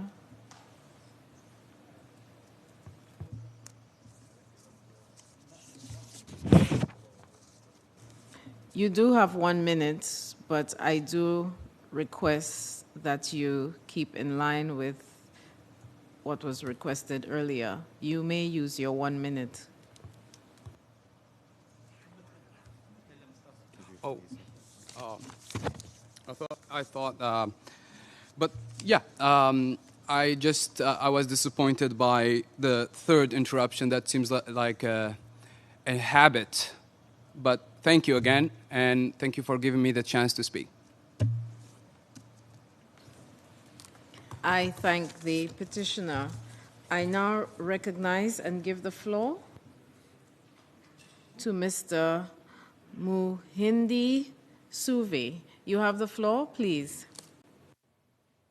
Chair, Madam Chair, distinguished delegates, participants and petitioners, thank you for giving me the opportunity to address this committee. I would like to bring a very crucial matter to your attention. The Moroccan government has been plundering the Western Sahara resources ever since they took control of it. And unfortunately, the Sahrawi people have not been able to see their resources come back in any shape or form. The Moroccan government might claim that they have built a very sophisticated infrastructure in the area.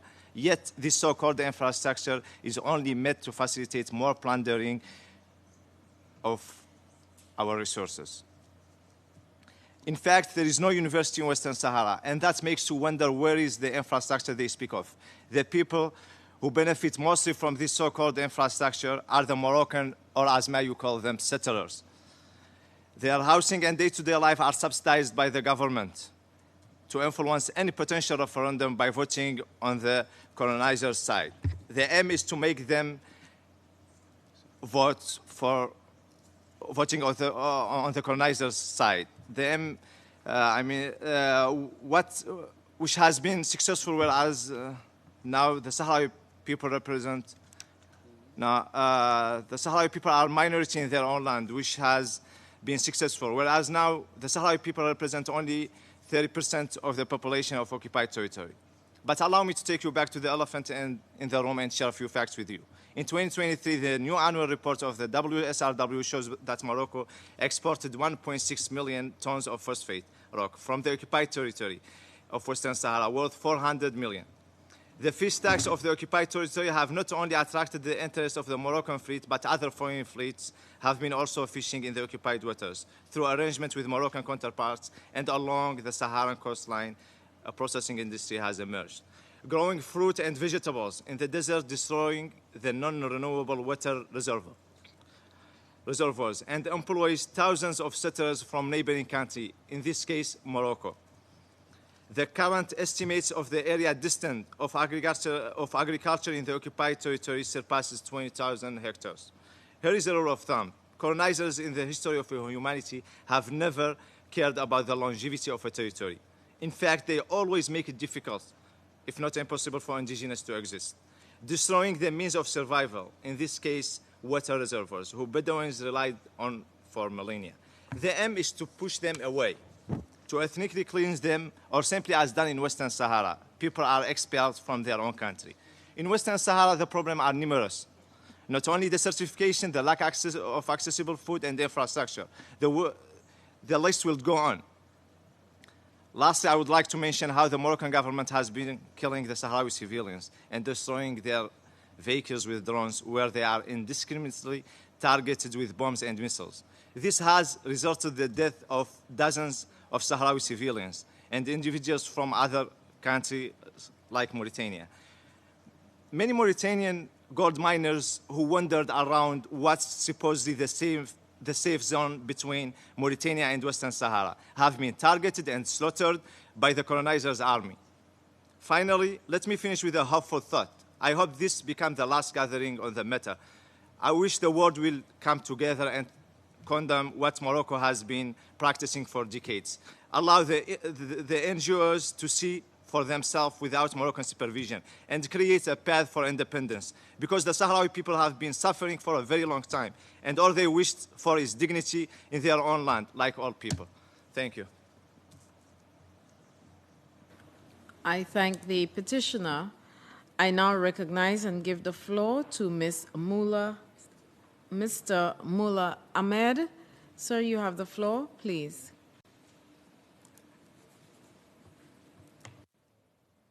Hello, everyone. Can you hear? Yeah. I stand before you today as a deeply disappointed and an angry Sahrawi, compelled to speak not only about my people, the people of Western Sahara, but also for the suffering of the Palestinians in Gaza. Our struggle, though separated by geography, are united by a shared demand for justice, dignity, and freedom. For decades, the people of Western Sahara have faced and continue to face repression under the Moroccan occupation. Despite countless UN resolutions, our right to self-determination remained unfulfilled. We endured and continue to endure human rights abuses, suppression of our freedom, food insecurity, and precedented restriction on our movements, while the world looks on the other side. Today, my heart aches not only for my people, but also for the people of Palestine in Gaza, who are facing an unprecedented onslaught. The sheer scale of the destruction and the loss of life is nothing short of a genocide. This inaction is not just a failure, it is a betrayal of the very principle of justice and human rights that this institution was founded to uphold. But it seems that the United Nations is there to support the strong and only united against the weak. We must hold Morocco and Israel accountable for their gross violation of international law. The people of Western Sahara stand in an unwavering solidarity with the Palestinian people. We cry for Gaza, we share their pain, for we too understand the anguish of living under occupation and repression. Our freedom is incomplete without the freedom of all the oppressed people. We cannot remain silent. We must demand an immediate ceasefire in Gaza and ensure humanitarian aid reach those desperate in need. The credibility of the United Nations is at stake and continue to be at stake. Will we stand united for justice, or will we continue to be spectators to the suffering of the innocent? Let's act now with the urgency and determination.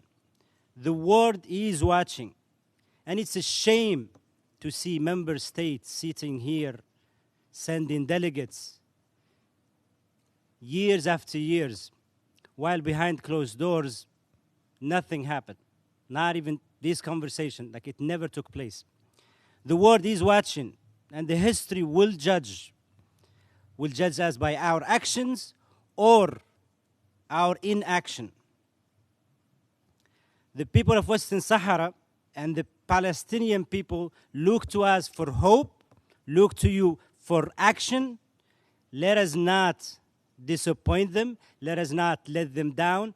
Take action. Be on the right side of history, or stay quiet. Stop pretending to act as if you are trying to uphold an international law, where in reality you are taking sides. Specifically the United States, specifically the Westerns, where you are supplying weapons to a country that is bombarding refugees, Morocco, for instance, Israel, for instance. Petitioner, please. Thank you. And last, I have Free Palestine and Free Western Sahara.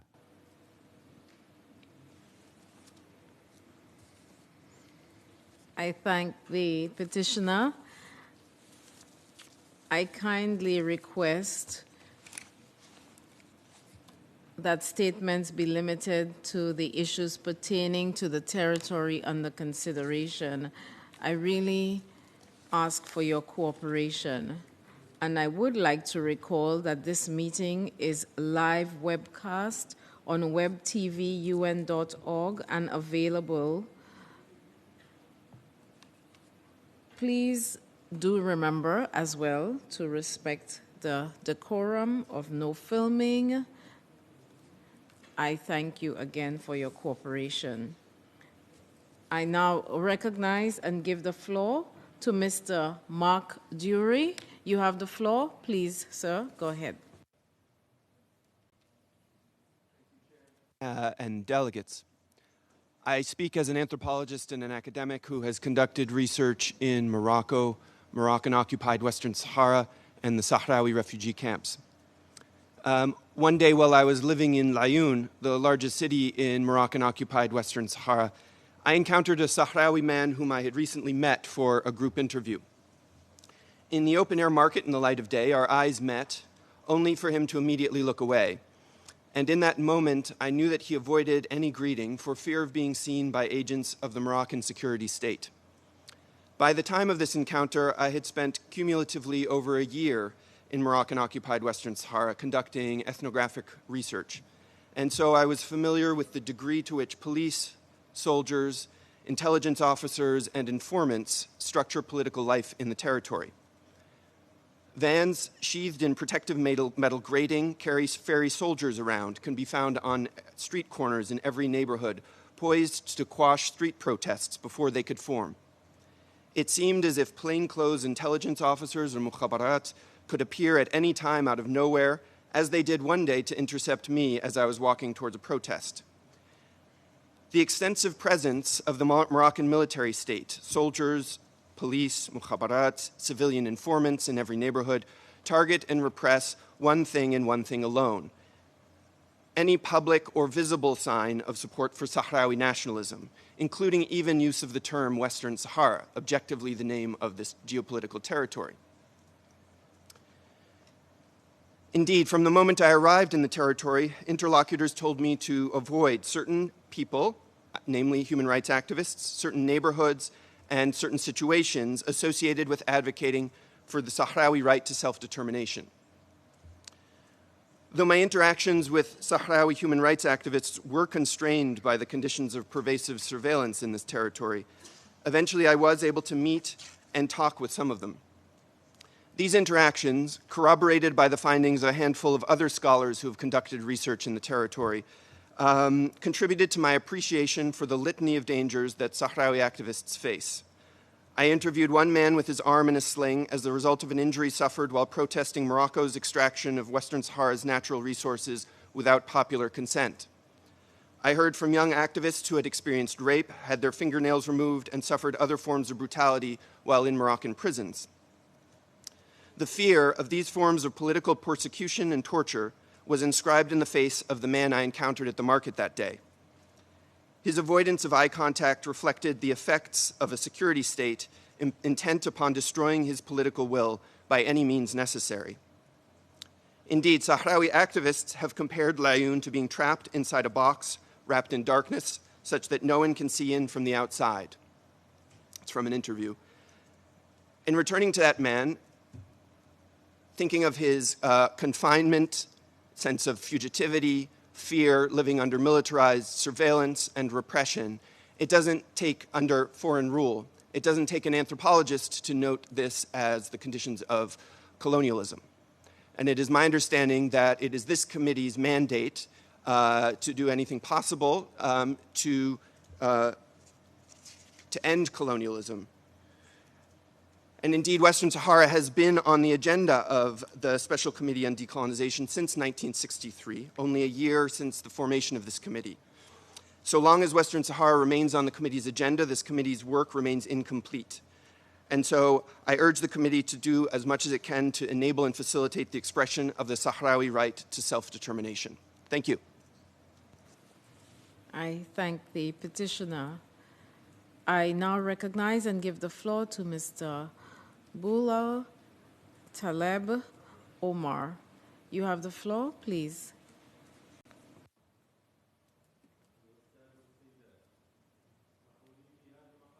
Can we have the microphone for the speaker, please? And the time? Thank you. أيها السادة Go ahead. والسيدات، اسمحوا لي في هذا المقام أن أنقل لكم ما يحدث من تجاوزات خطيرة وانتهاكات لحقوق الإنسان في آخر مستعمرة في إفريقيا الصحراء الغربية.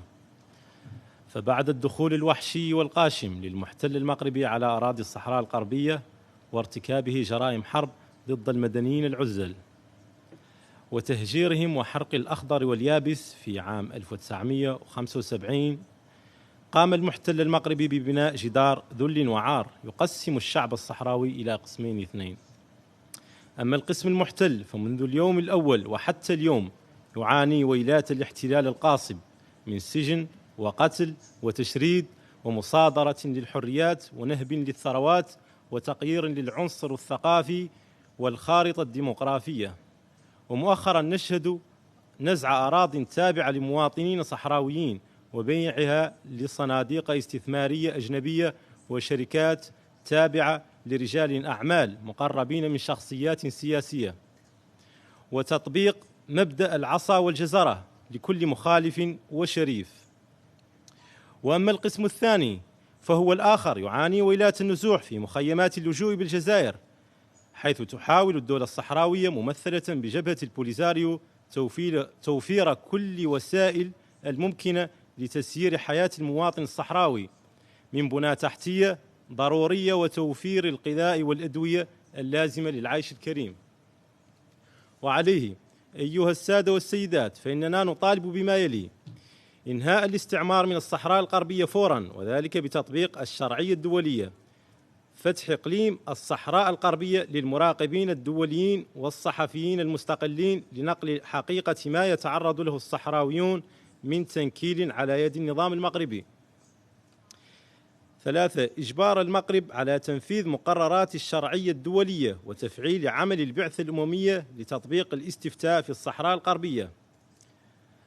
الإفراج الفوري عن جميع المعتقلين السياسيين المدنيين الصحراويين في السجون المغربية. تمكين الصحراويين من التمتع بأرضهم وممارسة حقوقهم السياسية والاقتصادية والمدنية عليها طبقا لما تنص عليه المواثيق الدولية. وأخيرا سيداتي سادتي، نذكركم بدوركم كمنظمة تحافظ على السلم والعدل الدوليين. أليس هذا شعاركم؟ إلى متى سيعاني شعب الصحراء الغربية لتتدخلوا؟ نحن نتحدث عن إبادة جماعية اليوم وبشكل بطيء. ألم تعدوا هذا الشعب بإجراء استفتاء يضمن حقه منذ ما يزيد عن 30 سنة؟ أيها السادة، هذا الشعب يقول وبلسان واضح: إن لم تكن عدالتكم هي الفيصل فبالنضال الشبابي المستميت وبحنكة واستراتيجية الجبهة الشعبية لتحرير الساقية الحمراء ووادي الذهب سيتم تحرير آخر شبر من هذه الأرض، وما ضاع حق وراءه مطالب. وشكرا. I thank the petitioner. I now recognize and give the floor to Mr. Abdullah Mohammed Sheikh. You have the floor, please.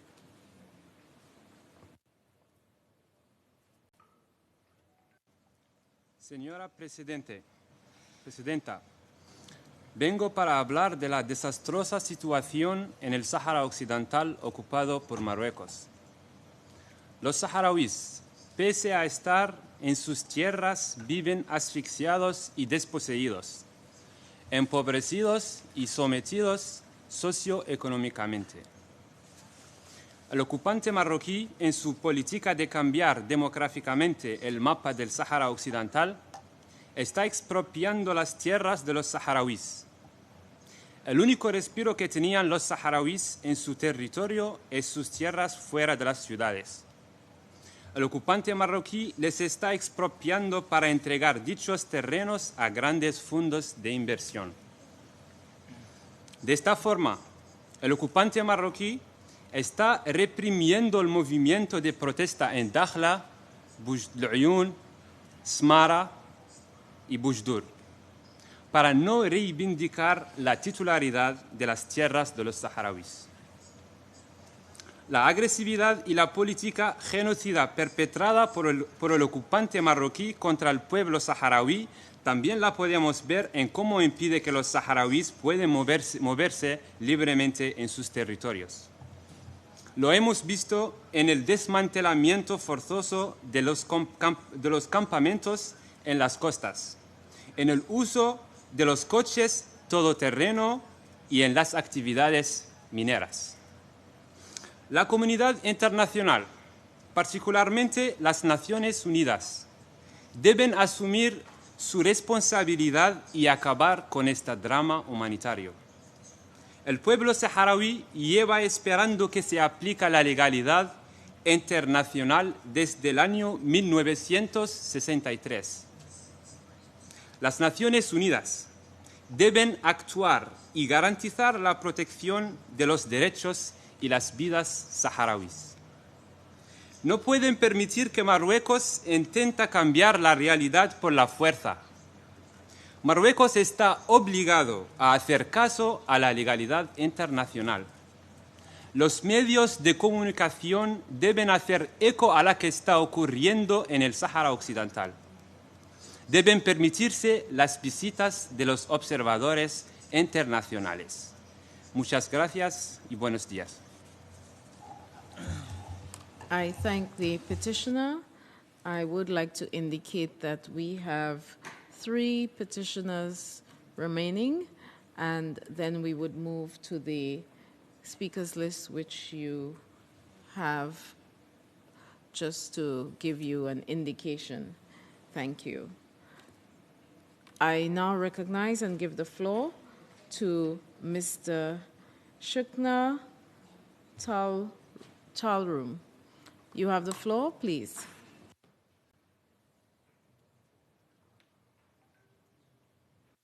شكرا سيد رئيسة، شكرا لأعضاء المقرين. أنا اسمي شخون طول العمر وعضو منظمة كوديسا بالصحراء الغربية فرع أمريكا. سيداتي سادتي، إن قضية الصحراء الغربية وفقا للقانون الدولي هي قضية تصفية استعمار وليست مشكلة وحدة أراضي. فمنذ عام 1963 اعتبرت الأمم المتحدة الصحراء الغربية إقليم غير متمتع بالحكم الذاتي، انطبق عليه قانون تغيير المصير وفقا للمادة 73 من ميثاق الأمم المتحدة وقرار الجمعية العامة رقم 1514. وتعتبر محكمة العدل الدولية أن الأمر اللي يتعلق بإنهاء الاستعمار ولا علاقة له بوحدة أراضي المغرب في فتواها الصادرة في 16 أكتوبر 1975. رفضت المحكمة العدل الدولية المطالبات المغربية والموريتانية بشأن مساعم السيادة قبل الاستعمار الإسباني في عام 1884، وخلصت المحكمة إلى أن الصحراء الغربية ليست أرضا بارقة. كما أكدت محكمة العدل الأوروبية أن الصحراء الغربية ليس جزء من المغرب، وأنه لا توجد علاقات بين الشعب الصحراء الغربية والمملكة المغربية. وأكدت أيضا أنه ليس لأوروبا الحق في استغلال الموارد الطبيعية دون استشارة وموافقة الشعب الصحراء الغربية، ممثله القانوني جبهة البوليزاريو. في التقارير والمراسلات الصادرة من منظمة كوديسا إلى المنظمات الدولية وهيئة الأمم المتحدة يتبين أن المدنيين الصحراويين في الجزء المحتل من الصحراء الغربية يعيشون ظروفا صعبة بسبب تمادي قوة الاحتلال المغربي في ارتكاب المزيد من الجرائم ضد الإنسانية بشكل ممنهج على جميع المستويات في ظل تقاعس مجلس الأمن وعجز الأمم المتحدة عن إنصاف الصحراويين وضع حد لمعاناتهم اليومية.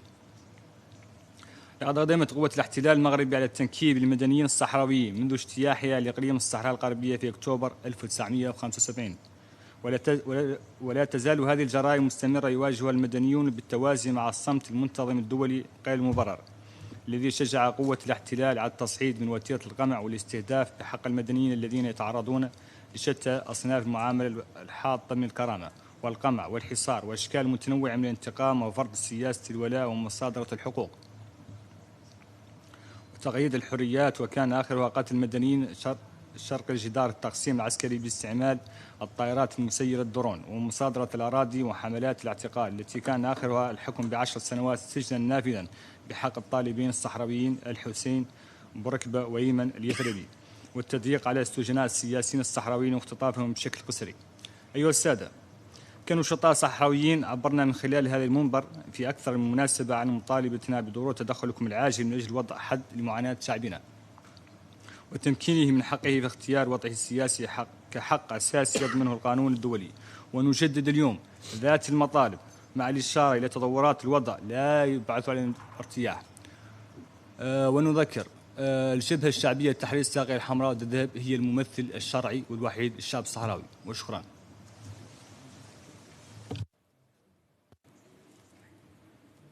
I thank the petitioner. I now recognize and give the floor to Mr. Khalid Bendris. You have the floor, please. Madam Chair, in response, can we have the microphone, please? To Security Council.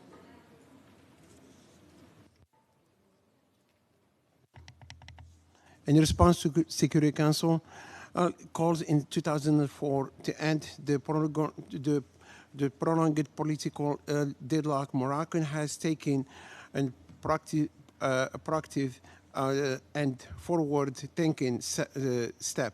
On April 11, 2007, Morocco presented the Moroccan Initiative for Negotiation and Autonomy Status for the Sahara region to the UN Secretary General. The Moroccan Autonomy Initiative provides for the inhabited inhabitants of the Moroccan Sahara region the opportunity to democratically manage their affairs through the various representative bodies, including legislative, executive, and judicial branches, within the framework of Moroccan sovereignty and territorial integrity.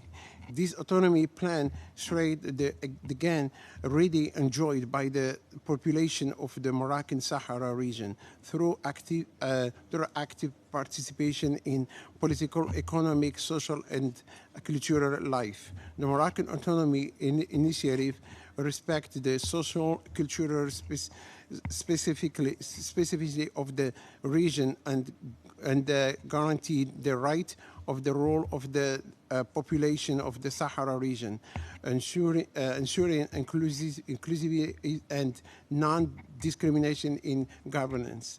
The Moroccan Autonomy Initiative contributes to build a democratic and modern social founded in the rule of the law, individual and collective freedom, and economic and social development. In promise of a better future for the region, population, and of the forced separation of Moroccan people, promoted reconciliation and offer an opportunity advance to the construction of the Arab Maghrebian Union.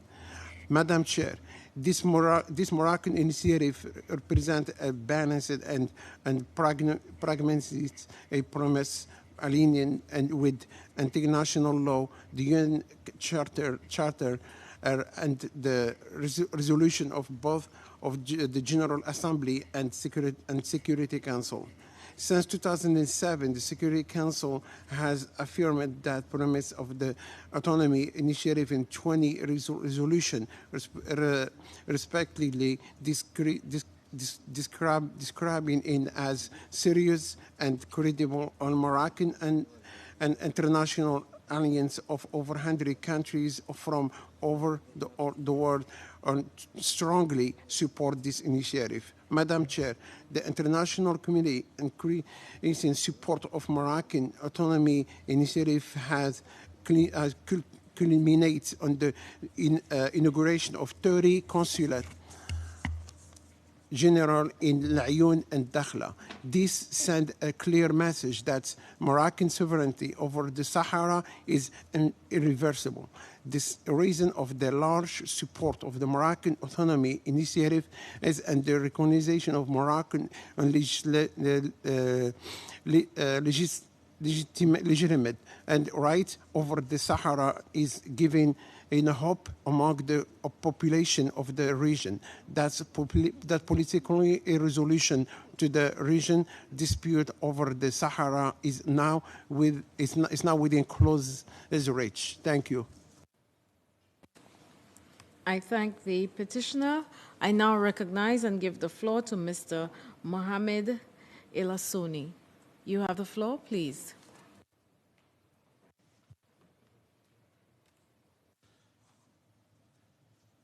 شكرا السيدة الرئيسة. تعيش منطقة الساحل والصحراء منذ عدة سنوات على وقع عدم الاستقرار واستفحال ظاهرة الإرهاب وتنامي الجماعات الإرهابية والانفصالية التي تهدد سياسة دول المنطقة وتستهدف أمنها واستقرارها، مما يعقد الجهود الدولية والإقليمية الرامية إلى استتباب الأمن والسلم في المنطقة. وقد تأكد في غير ما مناسبة ضلوع جبهة البوليساريو في أعمال إرهابية وتخريبية في المنطقة، كما تم إثبات علاقة عناصر البوليساريو بأشخاص ومنظمات إرهابية في الساحل، وأخص بالذكر المدعو قيد حياته عدنان أبو وليد الصحراوي، الذي كان مدرجا في قائمة العقوبات المحدثة من طرف مجلس الأمن الخاصة بالقاعدة وداعش. والكل يعلم أن أبو الوليد الصحراوي كان ينتمي إلى جبهة البوليساريو، حيث قضى عدة سنوات قبل أن يلتحق بمنطقة الصراع في العراق والساحل ويؤسس جماعات إرهابية في المنطقة، وكان يعود كل مرة لمخيمات تندوف لتلقي العلاج والدعم من البوليساريو والجزائر قبل أن يلقى حتفه في عملية أمنية دولية عام 2021. وخلال شهر مارس 2023 قام تنظيم داعش بناء أبو الوليد الصحراوي، بالإضافة إلى 3 عناصر بوليساريو كانوا يقاتلون في صفوفه، وهم عيسى الصحراوي وعبد الرحمن الصحراوي وعبد الحكيم الصحراوي، وهو الدليل القاطع على الصلة التي تربط البوليساريو بالمنظمات الإرهابية. السيدة الرئيسة، إن انعدام الآفاق داخل المخيمات وعدم السماح لساكنتها بحرية التنقل وتفشي الفقر والمجاعة دفع بعدد من الشباب داخل المخيمات إلى الالتحاق بالجماعات الإرهابية والمسلحة، وكذا شركات الأمن الخاص، وهو الوضع الذي وجب على المجتمع الدولي الانتباه له وتحميل المسؤولية لجبهة البوليساريو ومن يدعمها ويستضيفها. كما أن ظاهرة الإرهاب التي تستفحل داخل المخيمات غير منعزلة على الذين يدعون محاربة الإرهاب ويكافئون من يدعون إليه، ويحرضون الشباب داخل المخيمات على القيام بأعمال إرهابية، كما هو الحال بالنسبة للمدعو المختار مديوني العقيد السابق في الجيش الجزائري، والذي عين في فبراير الماضي مديرا عاما لمطار الجزائر، نظير تحريضه عام 2021 على القيام بعمليات إرهابية داخل مدن مغربية وقتل مواطنين مغاربة. وفي الختام أقترح إلى عناية خاصة بدراسة العلاقات بين الجماعات الانفصالية والمسلحة وخطر انجرافها في الإرهاب من خلال استخدام جميع الوسائل القانونية وتفعيل دور الهياكل الدولية وفقا لميثاق الأمم المتحدة وقرارات الشرعية الدولية وخاصة مجلس الأمن. وشكرا السيدة الرئيسة. I thank the petitioner. We have heard from the last petitioner on our list. The petitioners may now withdraw. Distinguished delegates, I would like to remind committee members and observer member states that their statements should be limited to 5 minutes, unless speaking on behalf of a group, where the time limit will be 7 minutes. Does any delegation wish to take the floor for a general statement or comments under this item? I recognize and give the floor to the distinguished representative of the Syrian Arab Republic. You have the floor. Please go ahead. شكرا السيد الرئيس. لقد أدرجت مسألة الصحراء الغربية على قائمة الأقاليم غير المتمتعة بالحكم الذاتي في العام 1963، وكانت ولا تزال مثار نقاشات مطولة في هذه اللجنة وغيرها من المحافل الدولية. لذا تشجع الجمهورية العربية السورية على اعتماد الحوار والمفاوضات بين الطرفين المعنيين مباشرة وبناء المزيد من الثقة، بما يتيح التوصل إلى حل سياسي عادل ودائم ينسجم قرارات الأمم المتحدة ذات الصلة، بما في ذلك قراري الجمعية العامة 1514 و 1541 لعام 1960 ومبادئ ومقاصد ميثاق الأمم المتحدة، ويحفظ العلاقات الودية والأمن والاستقرار في المنطقة. تدعم سوريا أي مبادرة سلمية، بما في ذلك تحقيق وقف إطلاق النار والعودة إلى الحالة ما قبل 13/11/2020. شكرا السيد الرئيس.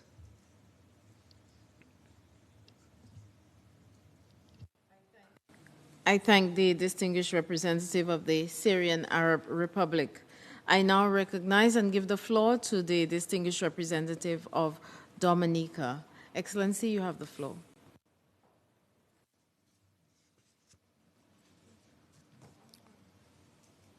Madam Chair, I make this statement on behalf of the government of the Commonwealth of Dominica. The Commonwealth of Dominica pledges its support to the work of this committee, as outlined in General Assembly Resolution 78101, which approved the work of the committee as envisaged for 2024 in document A/78/223. My delegation is mindful that the task which besets this special committee on decolonization is an ever-challenging one, particularly as we approach the midway point. The midway point of the fourth international decade for the eradication of colonialism. However, we are optimistic that reasonable, peaceful, and good faith dialogue will prevail. Madam Chair, the Commonwealth of Dominica has been consistent and transparent in its participation in programs and activities of this forum, and remains highly committed to ensuring the mandate of the C24 and ensure that it is never compromised. We are mindful of the numerous socio-economic, environmental, political, and cultural challenges faced by non-self-governing territories in a time of compounding crises. Nevertheless, the line of diplomacy must never be compromised. Permit me now, Madam Chair, to address more specifically the question of Western Sahara. My delegation fully supports the United Nations' involvement in the political process aimed at reaching a realistic, practicable, and mutually acceptable political solution to the regional dispute over the Moroccan Sahara. We recognize the immeasurable role of the UN Secretary General in advancing efforts towards the achievement of a pragmatic solution pursuant to the recommendations of the UN Security Council, as outlined in Resolution 2703, adopted on October 30th, 2021. My delegation recognizes the importance of the role led by the personal envoy of the Secretary General in relaunching the political process, as evidenced by his recent visit to Rabat on April 4, 2024. We view this intervention as critical to advancing the political dialogue and ensuring a realistic solution to the stalemate. The Commonwealth of Dominica fully endorses the proposal for Morocco Autonomy Plan to end the conflict over the Sahara and regards this initiative as the basis for the realistic and practicable solution towards the advancement of stability and peace in the region, as proposed by the Kingdom of Morocco, with over 107 countries expressing support towards this initiative. Further, we recognize that the solution to the dispute is only practical based on compromise. Dominica, therefore, continues to call for the continued engagement among Morocco, Algeria, Mauritania, and Polisario in the UN process of roundtable talks in accordance with Resolution 2703. We welcome the commitment by Morocco to respect the ceasefire and military agreements, which will further contribute to peace in the region. Madam Chair, my delegation wishes to commend the government of the Kingdom of Morocco for its efforts at developing the Sahara, resulting in an improved quality of life and broader opportunities for inhabitants of the southern provinces. Finally, Dominica welcomes Morocco's full respect, promotion, and protection of human rights and fundamental freedoms in the Moroccan Sahara, as commended by the Security Council in all its resolutions, including 2703. This development has resulted in infrastructure and housing and development. Madam Speaker, we respect this process. We respect it and expect that it will bring a final solution, a final settlement, and peace as soon as possible. I thank you. I thank the distinguished representative of Dominica. I now recognize and give the floor to the distinguished representative of Côte d'Ivoire. You have the floor, please. Madame la Présidente, ma délégation voudrait joindre sa voix à celle de ses opinions pour vous adresser ses félicitations pour votre conduite et remarquable des travaux du comité spécial de la décolonisation, dont la présente session de fond constitue l'un des axes majeurs. Sur les différends autour du Sahara marocain, ma délégation voudrait formuler les observations suivantes. Madame la Présidente, la Côte d'Ivoire relève pour s'en féliciter l'adoption de plusieurs résolutions du Conseil de sécurité qui confirment le rôle exclusif des Nations unies dans la recherche d'une issue politique aux différends régionaux autour du Sahara marocain. À cet égard, mon pays réitère son plein appui et son soutien au processus politique mené sous les auspices du secrétaire général de l'ONU, dont la finalité est de parvenir à une solution pacifique, durable et mutuellement acceptable, reposant sur le compromis. Ma délégation salue l'élan positif insufflé à ce processus onusien par les 2 tables rondes tenues en 2018 et 2019 en Suisse, qui ont enregistré la participation du Maroc, de l'Algérie, de la Mauritanie et du Polisario. L'espoir suscité par ces importantes rencontres mérite d'être entretenu par tous les acteurs. C'est pourquoi la Côte d'Ivoire voudrait exhorter l'envoyé personnel du secrétaire général de l'ONU pour le Sahara marocain, M. Staffan de Mistura, à poursuivre ses efforts en faveur de la reprise rapide des tables rondes. Celles-ci devront se tenir dans le même format et avec les mêmes participants en vue de relancer le processus politique mené sous l'égide exclusive des Nations unies, et ce en vertu de la résolution 2703 du Conseil de sécurité. Nous soutenons à cet égard les récentes visites à Rabat, Alger et Nouakchott de M. Staffan de Mistura. Madame la Présidente, mon pays salue l'attachement du Maroc au processus onusien et son engagement constant à œuvrer sans relâche en faveur d'une issue politique réaliste, durable et de compromis à ce différend régional de longue date. Cette approche constructive s'est traduite par l'initiative de large autonomie en faveur du Sahara marocain qui est de surcroît en conformité avec la Charte des Nations unies, le droit international ainsi que les résolutions du Conseil de sécurité et de l'Assemblée générale adoptées depuis 2007 sur la question. La crédibilité, la pertinence et la particularité de cette résolution de compromis résident dans le transfert d'importantes et multiples prérogatives aux populations du Sahara marocain. La Côte d'Ivoire réaffirme son plein soutien à cette initiative de large autonomie et se réjouit de la forte adhésion qu'elle suscite au sein de la communauté internationale avec le ferme soutien de plus de 107 États membres des Nations unies. Elle se félicite en outre de la participation régulière des représentants du Sahara marocain réélus démocratiquement lors du scrutin du 8 septembre 2021 aux travaux du comité spécial, notamment les sessions de fond et les séminaires régionaux dont les plus pertinents s'est tenu à Caracas du 14 au 16 mai dernier.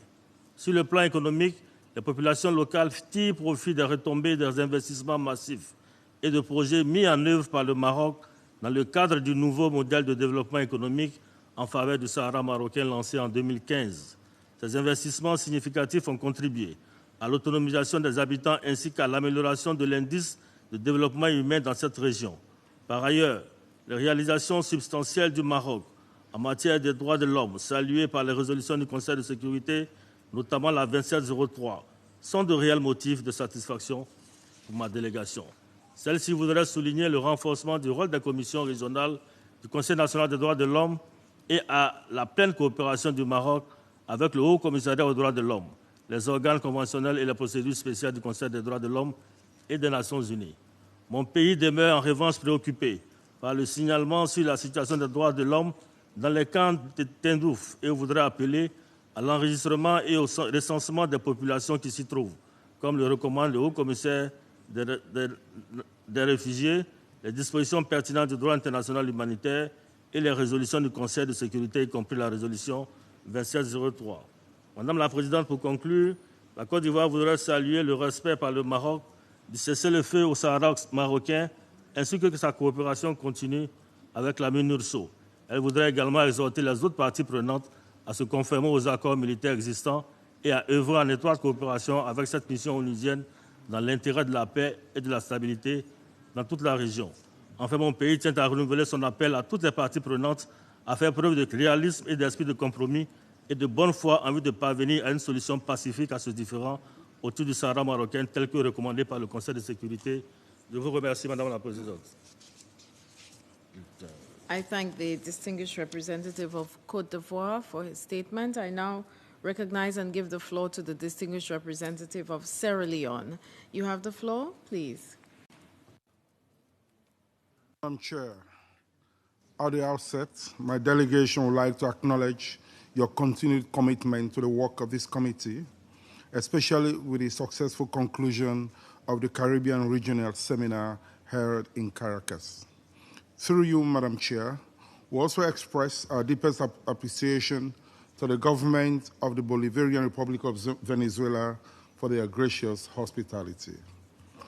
The substantive session of this committee has always created a platform for inclusive dialogue in identifying options towards the realization of Resolution 1514 and the fulfillment of the mandate of the Special Committee as it relates to the 17 non-self-governing territories and the question of Puerto Rico.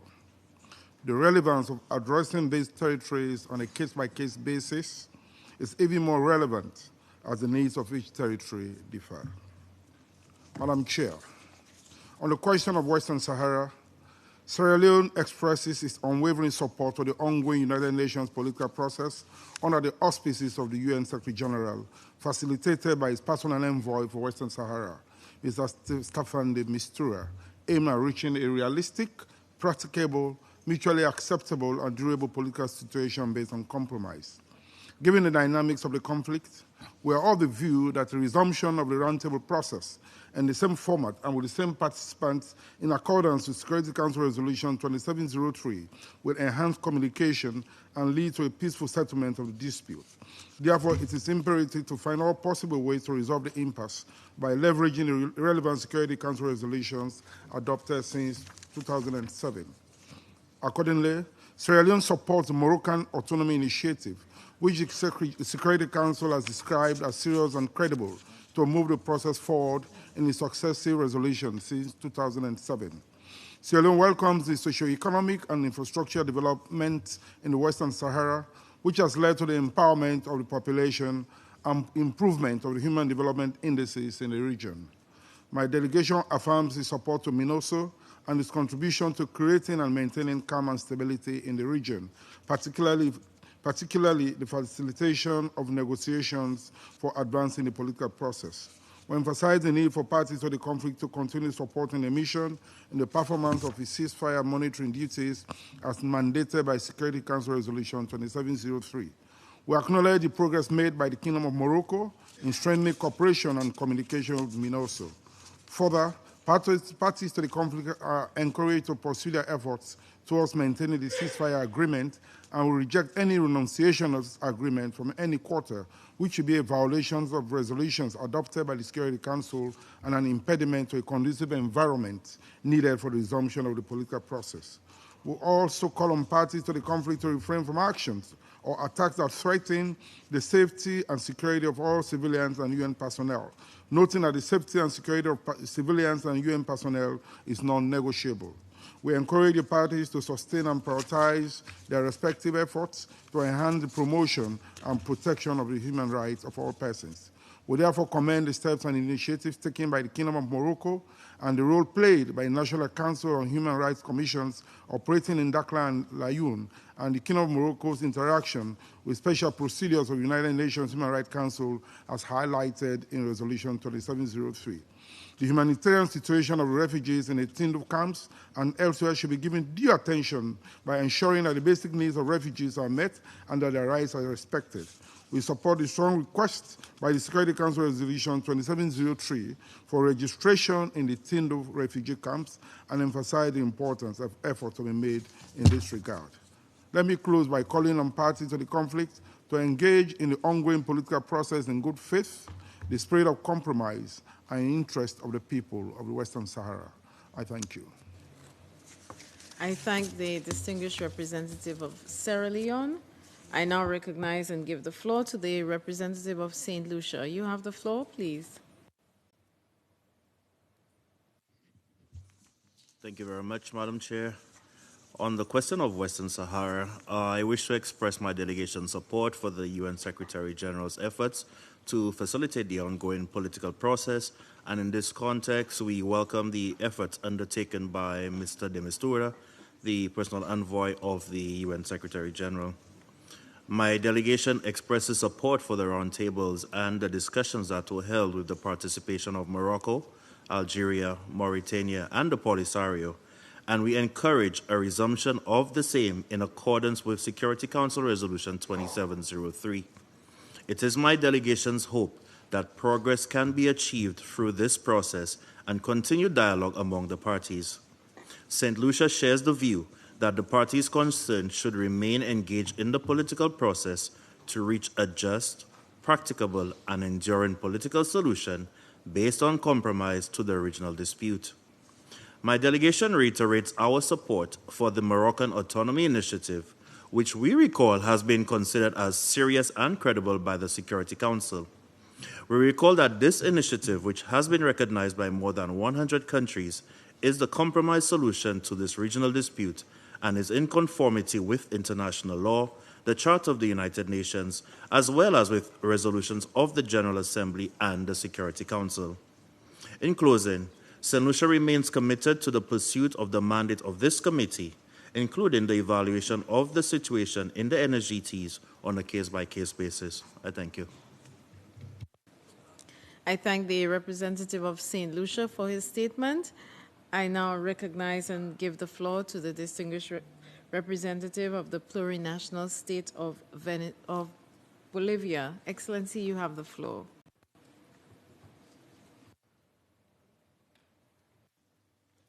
Muchas gracias, Presidenta.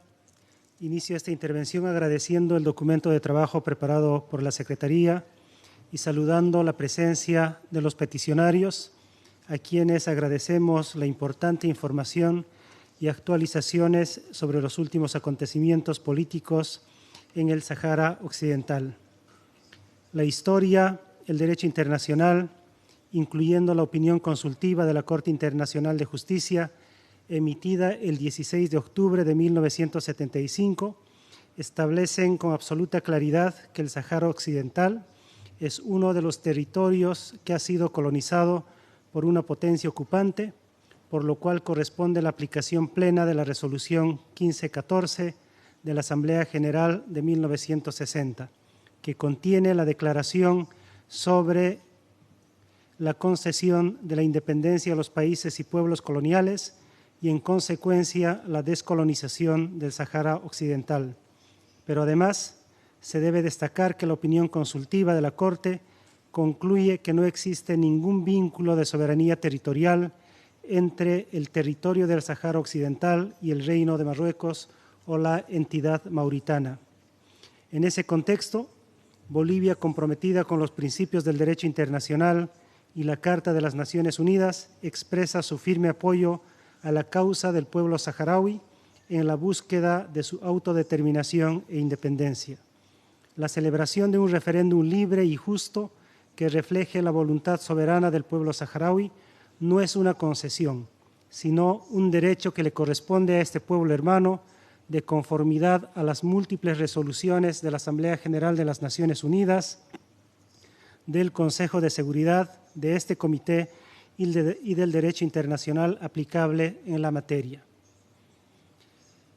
Pero además es importante que la otra parte de la controversia, como miembro pleno de las Naciones Unidas, cumpla con sus resoluciones y decisiones, respete el derecho internacional y honre lo pactado en el plan de arreglo.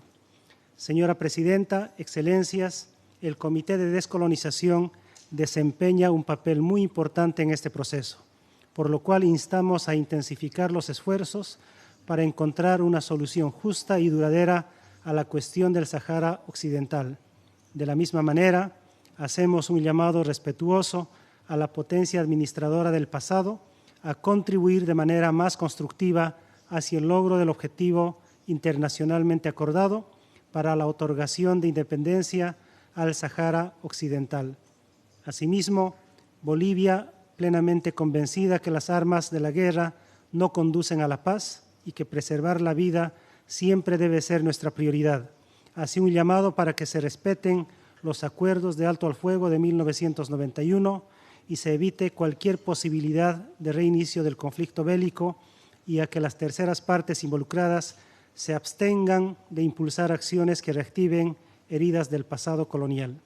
Para concluir, expresamos nuestro firme apoyo a la misión de las Naciones Unidas para el referéndum en el Sáhara Occidental, MINURSO, y su rol asignado por el Consejo de Seguridad para la supervisión de un referéndum que permita al pueblo saharaui decidir su propio futuro y construir una sociedad de bienestar y desarrollo.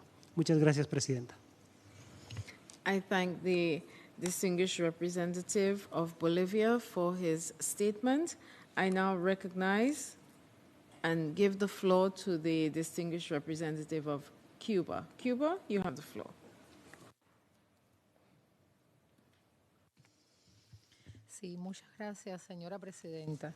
El Comité Especial de Descolonización de las Naciones Unidas declaró al Sahara Occidental como territorio no autónomo hace ya 61 años. Numerosas resoluciones de la Asamblea General, el Consejo de Seguridad y la Unión Africana han ratificado el derecho a la autodeterminación del pueblo saharaui. Resulta imperioso que la comunidad internacional se comprometa con la implementación de las resoluciones y decisiones de las Naciones Unidas sobre el Sahara Occidental.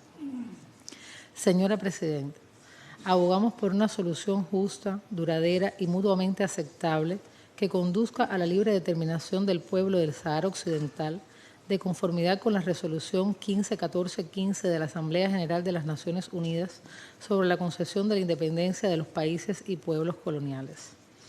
No favorecemos las decisiones unilaterales que desconozcan los intereses y derechos del pueblo saharaui, incluida la autonomía sin soberanía, lo que es violatorio del derecho internacional, de la Carta de la ONU y de las resoluciones 151415 y 262515 de la Asamblea General de las Naciones Unidas.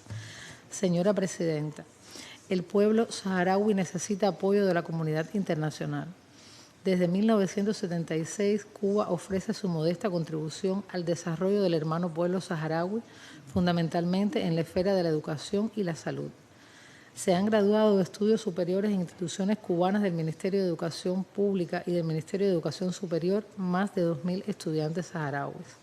Al cierre de 2023, Cuba contaba con 55 becarios saharauis en centros educacionales cubanos.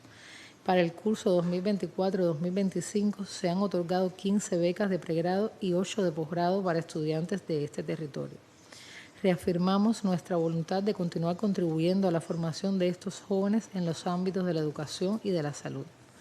Una brigada médica y de profesores de educación básica trabajan en los campamentos de Tinduf, brindando de manera solidaria sus servicios a la población. Asimismo, Cuba realizó una modesta contribución para la inmunización de niños en ese territorio contra la COVID-19. El pueblo saharaui podrá siempre contar con la firme solidaridad de Cuba en su lucha por ejercer sus legítimos derechos. Muchas gracias, señora Presidenta. I thank the distinguished representative of Cuba. I now recognize and give the floor to the distinguished representative of the Islamic Republic of Iran. Iran, you have the floor. In the name of God, the merciful, the compassionate. Madam Chair, as this is the first time that my delegation is taking the floor at this session, it is my pleasure to take this opportunity to congratulate you on your re-election as the chair of the Special Committee on Decolonization C24 and to assure you of my delegation's full support during your tenure. My delegation would also like to congratulate you for successful conclusion of the regional seminar in Caracas and also thank the government and people of the Bolivarian Republic of Venezuela for their hospitality and well hosting that seminar. As a member of the group of friends in defense of the Charter of the United Nations, the Islamic Republic of Iran associates itself with the statement delivered by the representative of the Bolivarian Republic of Venezuela on behalf of this group on the agenda item entitled Dissemination of Information on Decolonization. In addition, my delegation reaffirms its commitment to supporting all efforts of the international community to accelerate decolonization in accordance with the United Nations Charter, Declaration on the Granting of Independence to Colonial Countries and Peoples, and related resolutions of the General Assembly. My delegation highlights the right of peoples to express their political wishes freely and exercise their right to self-determination as well as their sovereignty and integrity of their national territories in accordance with both the United Nations Charter and the Declaration on the Granting of Independence to Colonial Countries and Peoples. In addition to recognizing the importance of independence in the nation's social, political, cultural, and economic development, the Islamic Republic of Iran emphasizes the importance of eliminating colonialism in all its forms and manifestations as one of the United Nations priorities, as is recognized by Resolution 78/101 of the General Assembly. In this context, my delegation reaffirms the responsibility of the United Nations towards the people of Western Sahara and their right to self-determination as depicted in relevant resolutions. My country would like to express its concern about the plight of the Sahrawi people and calls for an international community dedication to the realization of their rights and independence. For this sake, a serious and respectful commitment to the UN-sponsored negotiations in good faith and without preconditions is also requested to be shown by all parties in accordance with the United Nations Charter to ensure the success of the ongoing process of negotiations and achieving a just, lasting, inclusive, and mutually acceptable political solution. The Islamic Republic of Iran encourages all parties and neighboring countries to continue constructive dialogue and cooperation with each other and with the Secretary General and his personal envoy. I would like to conclude, Madam Chair, by urging the international community to devote itself to implementing all UN decisions and resolutions relating to the remaining colonial territories, including Western Sahara. I thank you. I thank the representative of Iran for his statement. I now recognize and give the floor to the distinguished representative of Papua New Guinea. Papua New Guinea, you have the floor.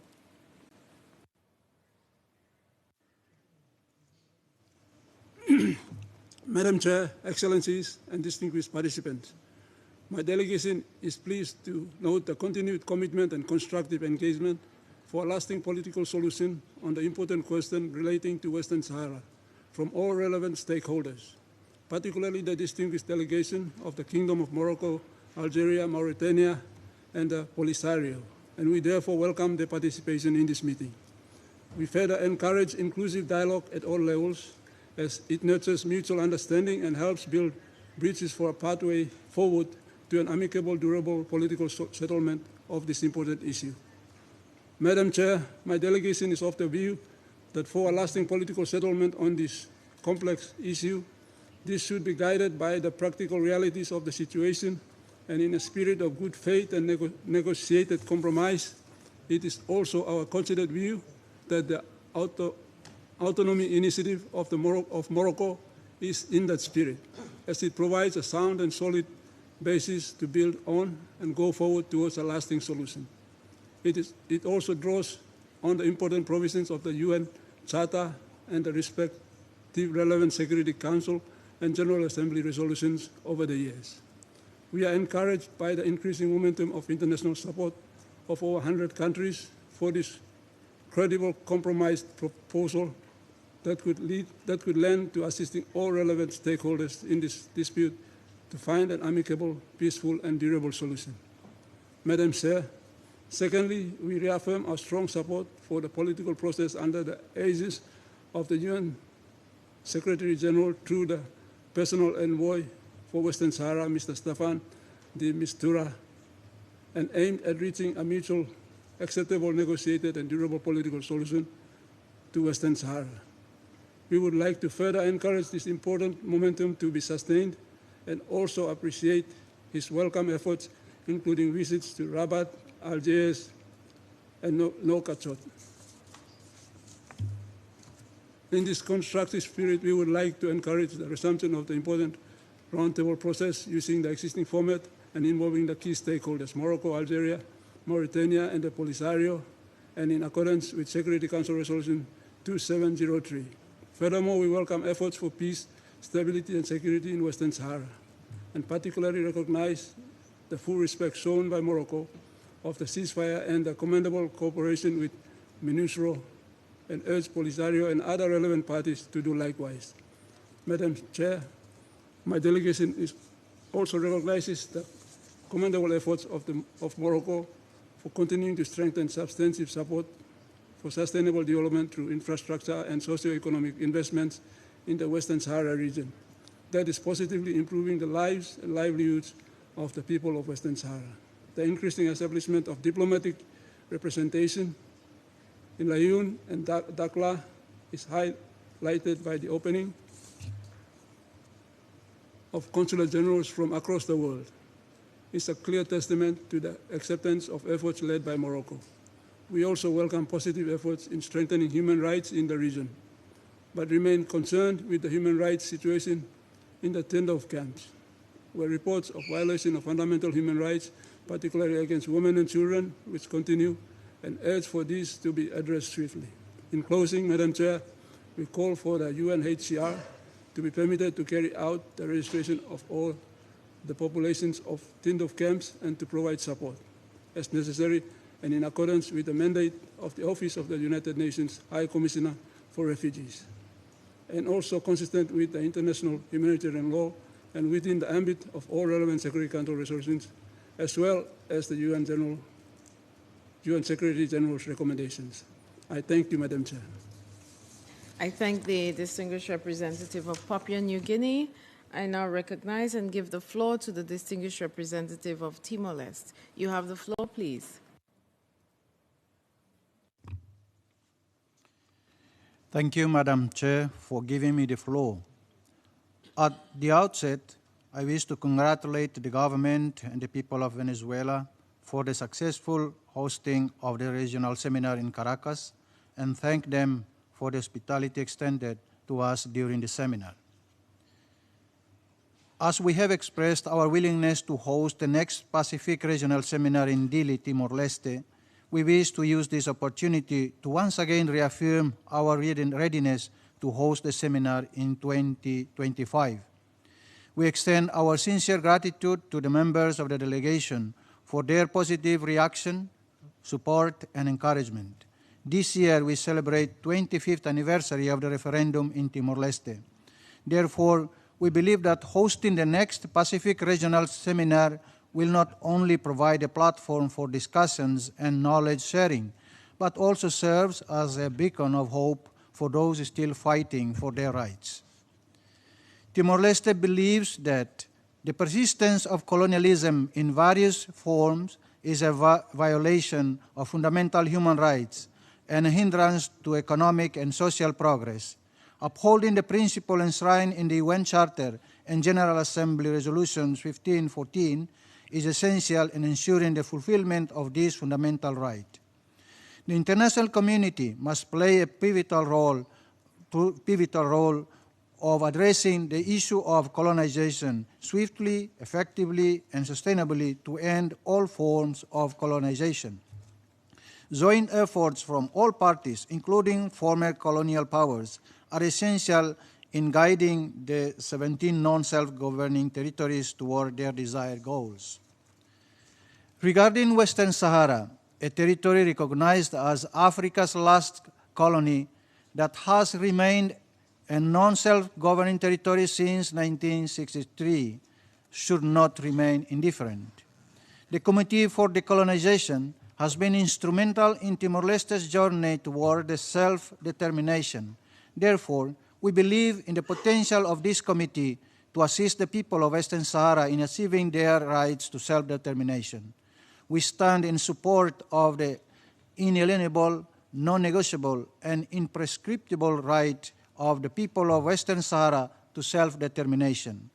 We also advocate for a solution that respects the sovereign will of the Sahrawi people, primarily through a free and fair referendum for self-determination. We continue to call for the full implementation of the United Nations Mission for the Referendum in Western Sahara, MINURSO, empowering the people of Western Sahara to freely and democratically exercise their rights to self-determination in line with relevant General Assembly resolutions. It is crucial that the Special Committee on Decolonization actively supports the efforts to facilitate a peaceful and lasting solution to the conflict between the Sahrawi Republic and Morocco, including from the African Union. Madam Chair and Excellencies, the United Nations must shoulder its responsibility toward the Western Sahara and its people by taking concrete actions to safeguard the fundamental human rights of the Sahrawi people, including their rights to sovereignty over natural resources. Regular reporting to relevant UN bodies on the situation in the territory is imperative to ensure accountability and progress. We recommend the Special Committee on Decolonization to conduct a visiting mission to Western Sahara, recognizing the significance of on-the-ground assessment and engagement. It is essential to stand firm in advocating for the rightful aspirations of the Sahrawi people and working toward a just and sustainable outcome for all parties involved. All parties must uphold the UN peace process in Western Sahara and safeguard the fundamental human rights of Sahrawi people. I thank you. I thank the distinguished representative of Timor-Leste. I now recognize and give the floor to the distinguished representative of Ecuador. Ecuador, you have the floor, please.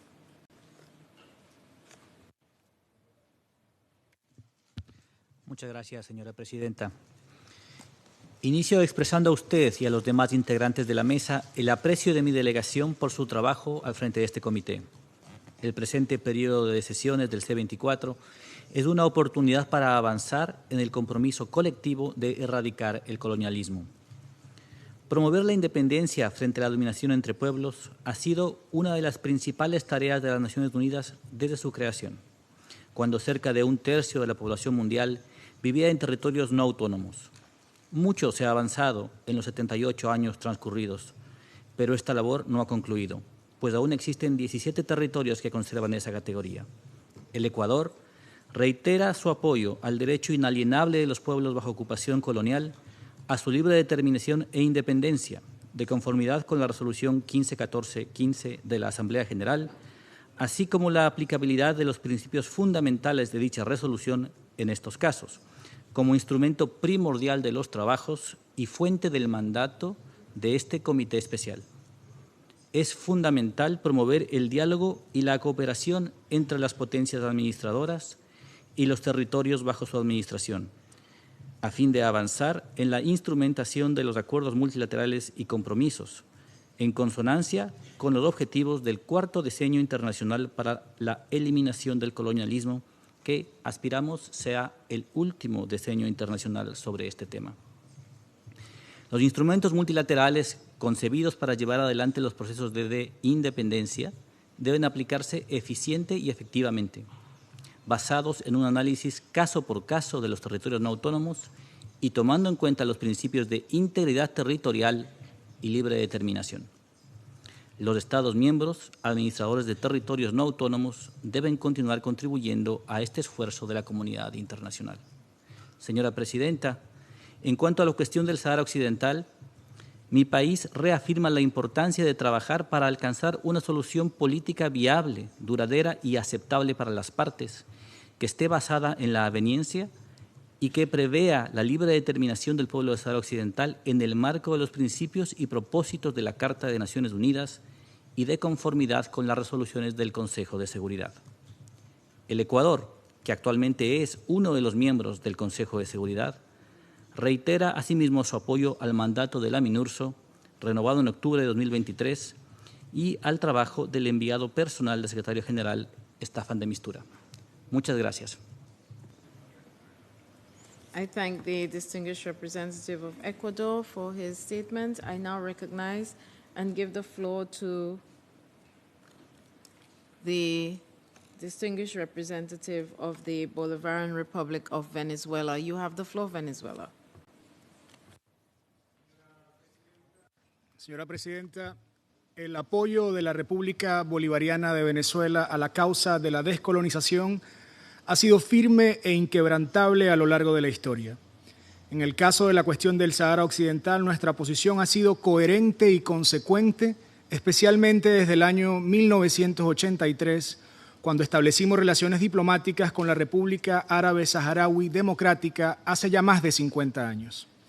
En ese orden, reafirmamos hoy nuestra inquebrantable solidaridad y nuestro firme apoyo para con el hermano pueblo saharaui en su lucha por el ejercicio de su derecho inalienable a la libre determinación, en virtud de lo establecido por el derecho internacional y la Carta de las Naciones Unidas, y ratificado así en múltiples resoluciones tanto del Consejo de Seguridad como de la Asamblea General de nuestra organización y de la Unión Africana.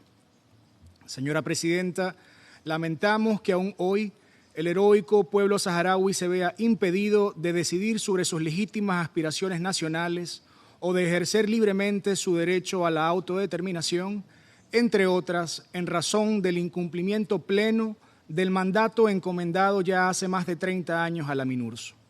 Rechazamos además los intentos de algunos estados por pretender considerar este asunto como uno distinto a una cuestión claramente de descolonización.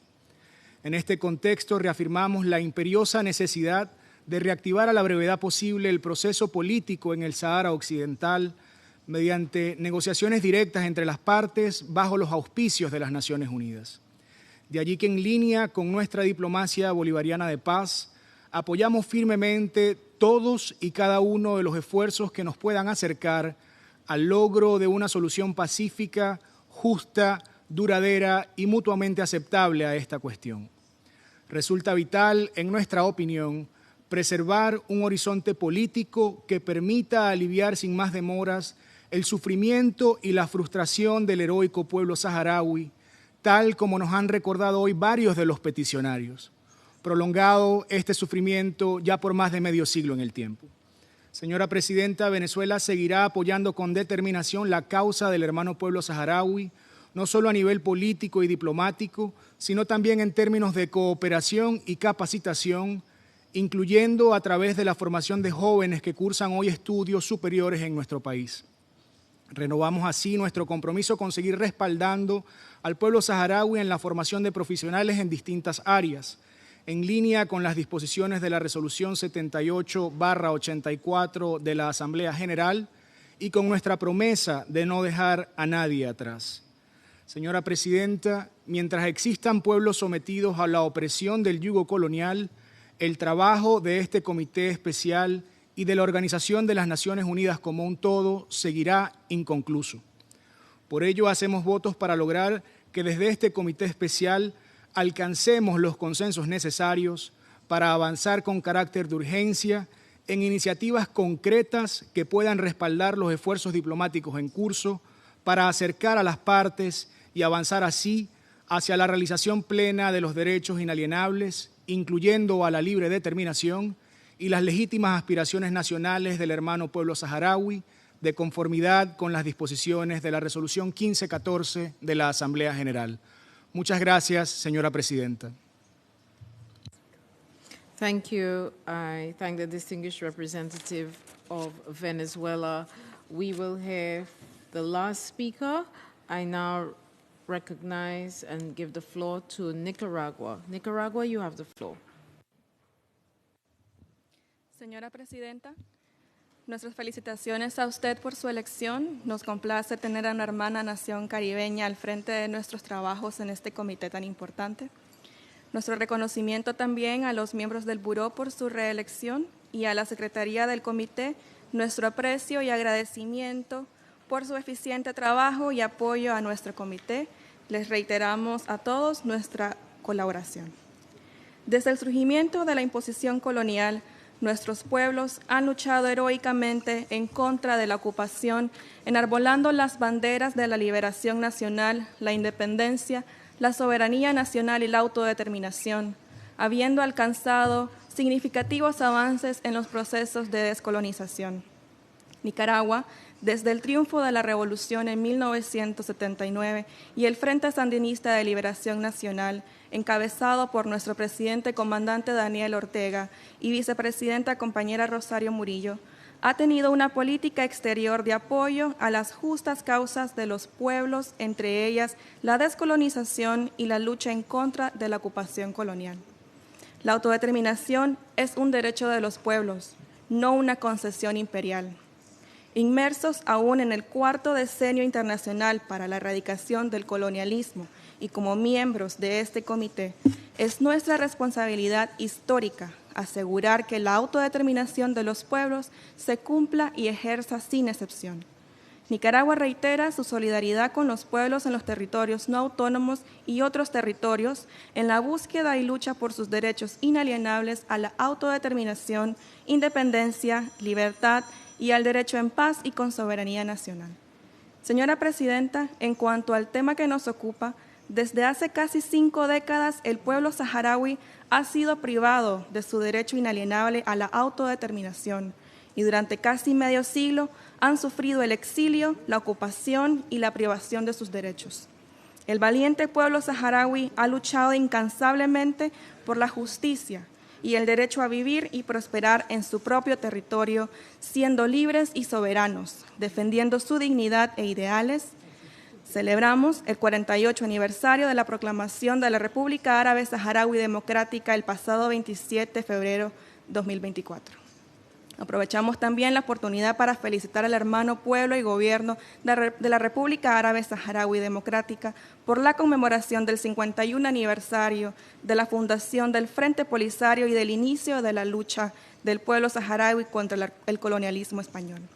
Agradecemos la presencia de los peticionarios en nuestra sesión de la mañana y sus conmovedores testimonios.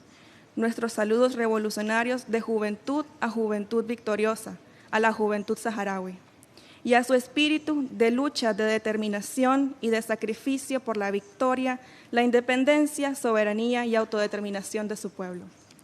Recordamos la urgencia de una solución política a la cuestión del Sahara Occidental, de realizar el pendiente referéndum de ONU en el último territorio colonial de África, que aún sigue luchando por su descolonización de conformidad con la resolución 1514 de la Asamblea General.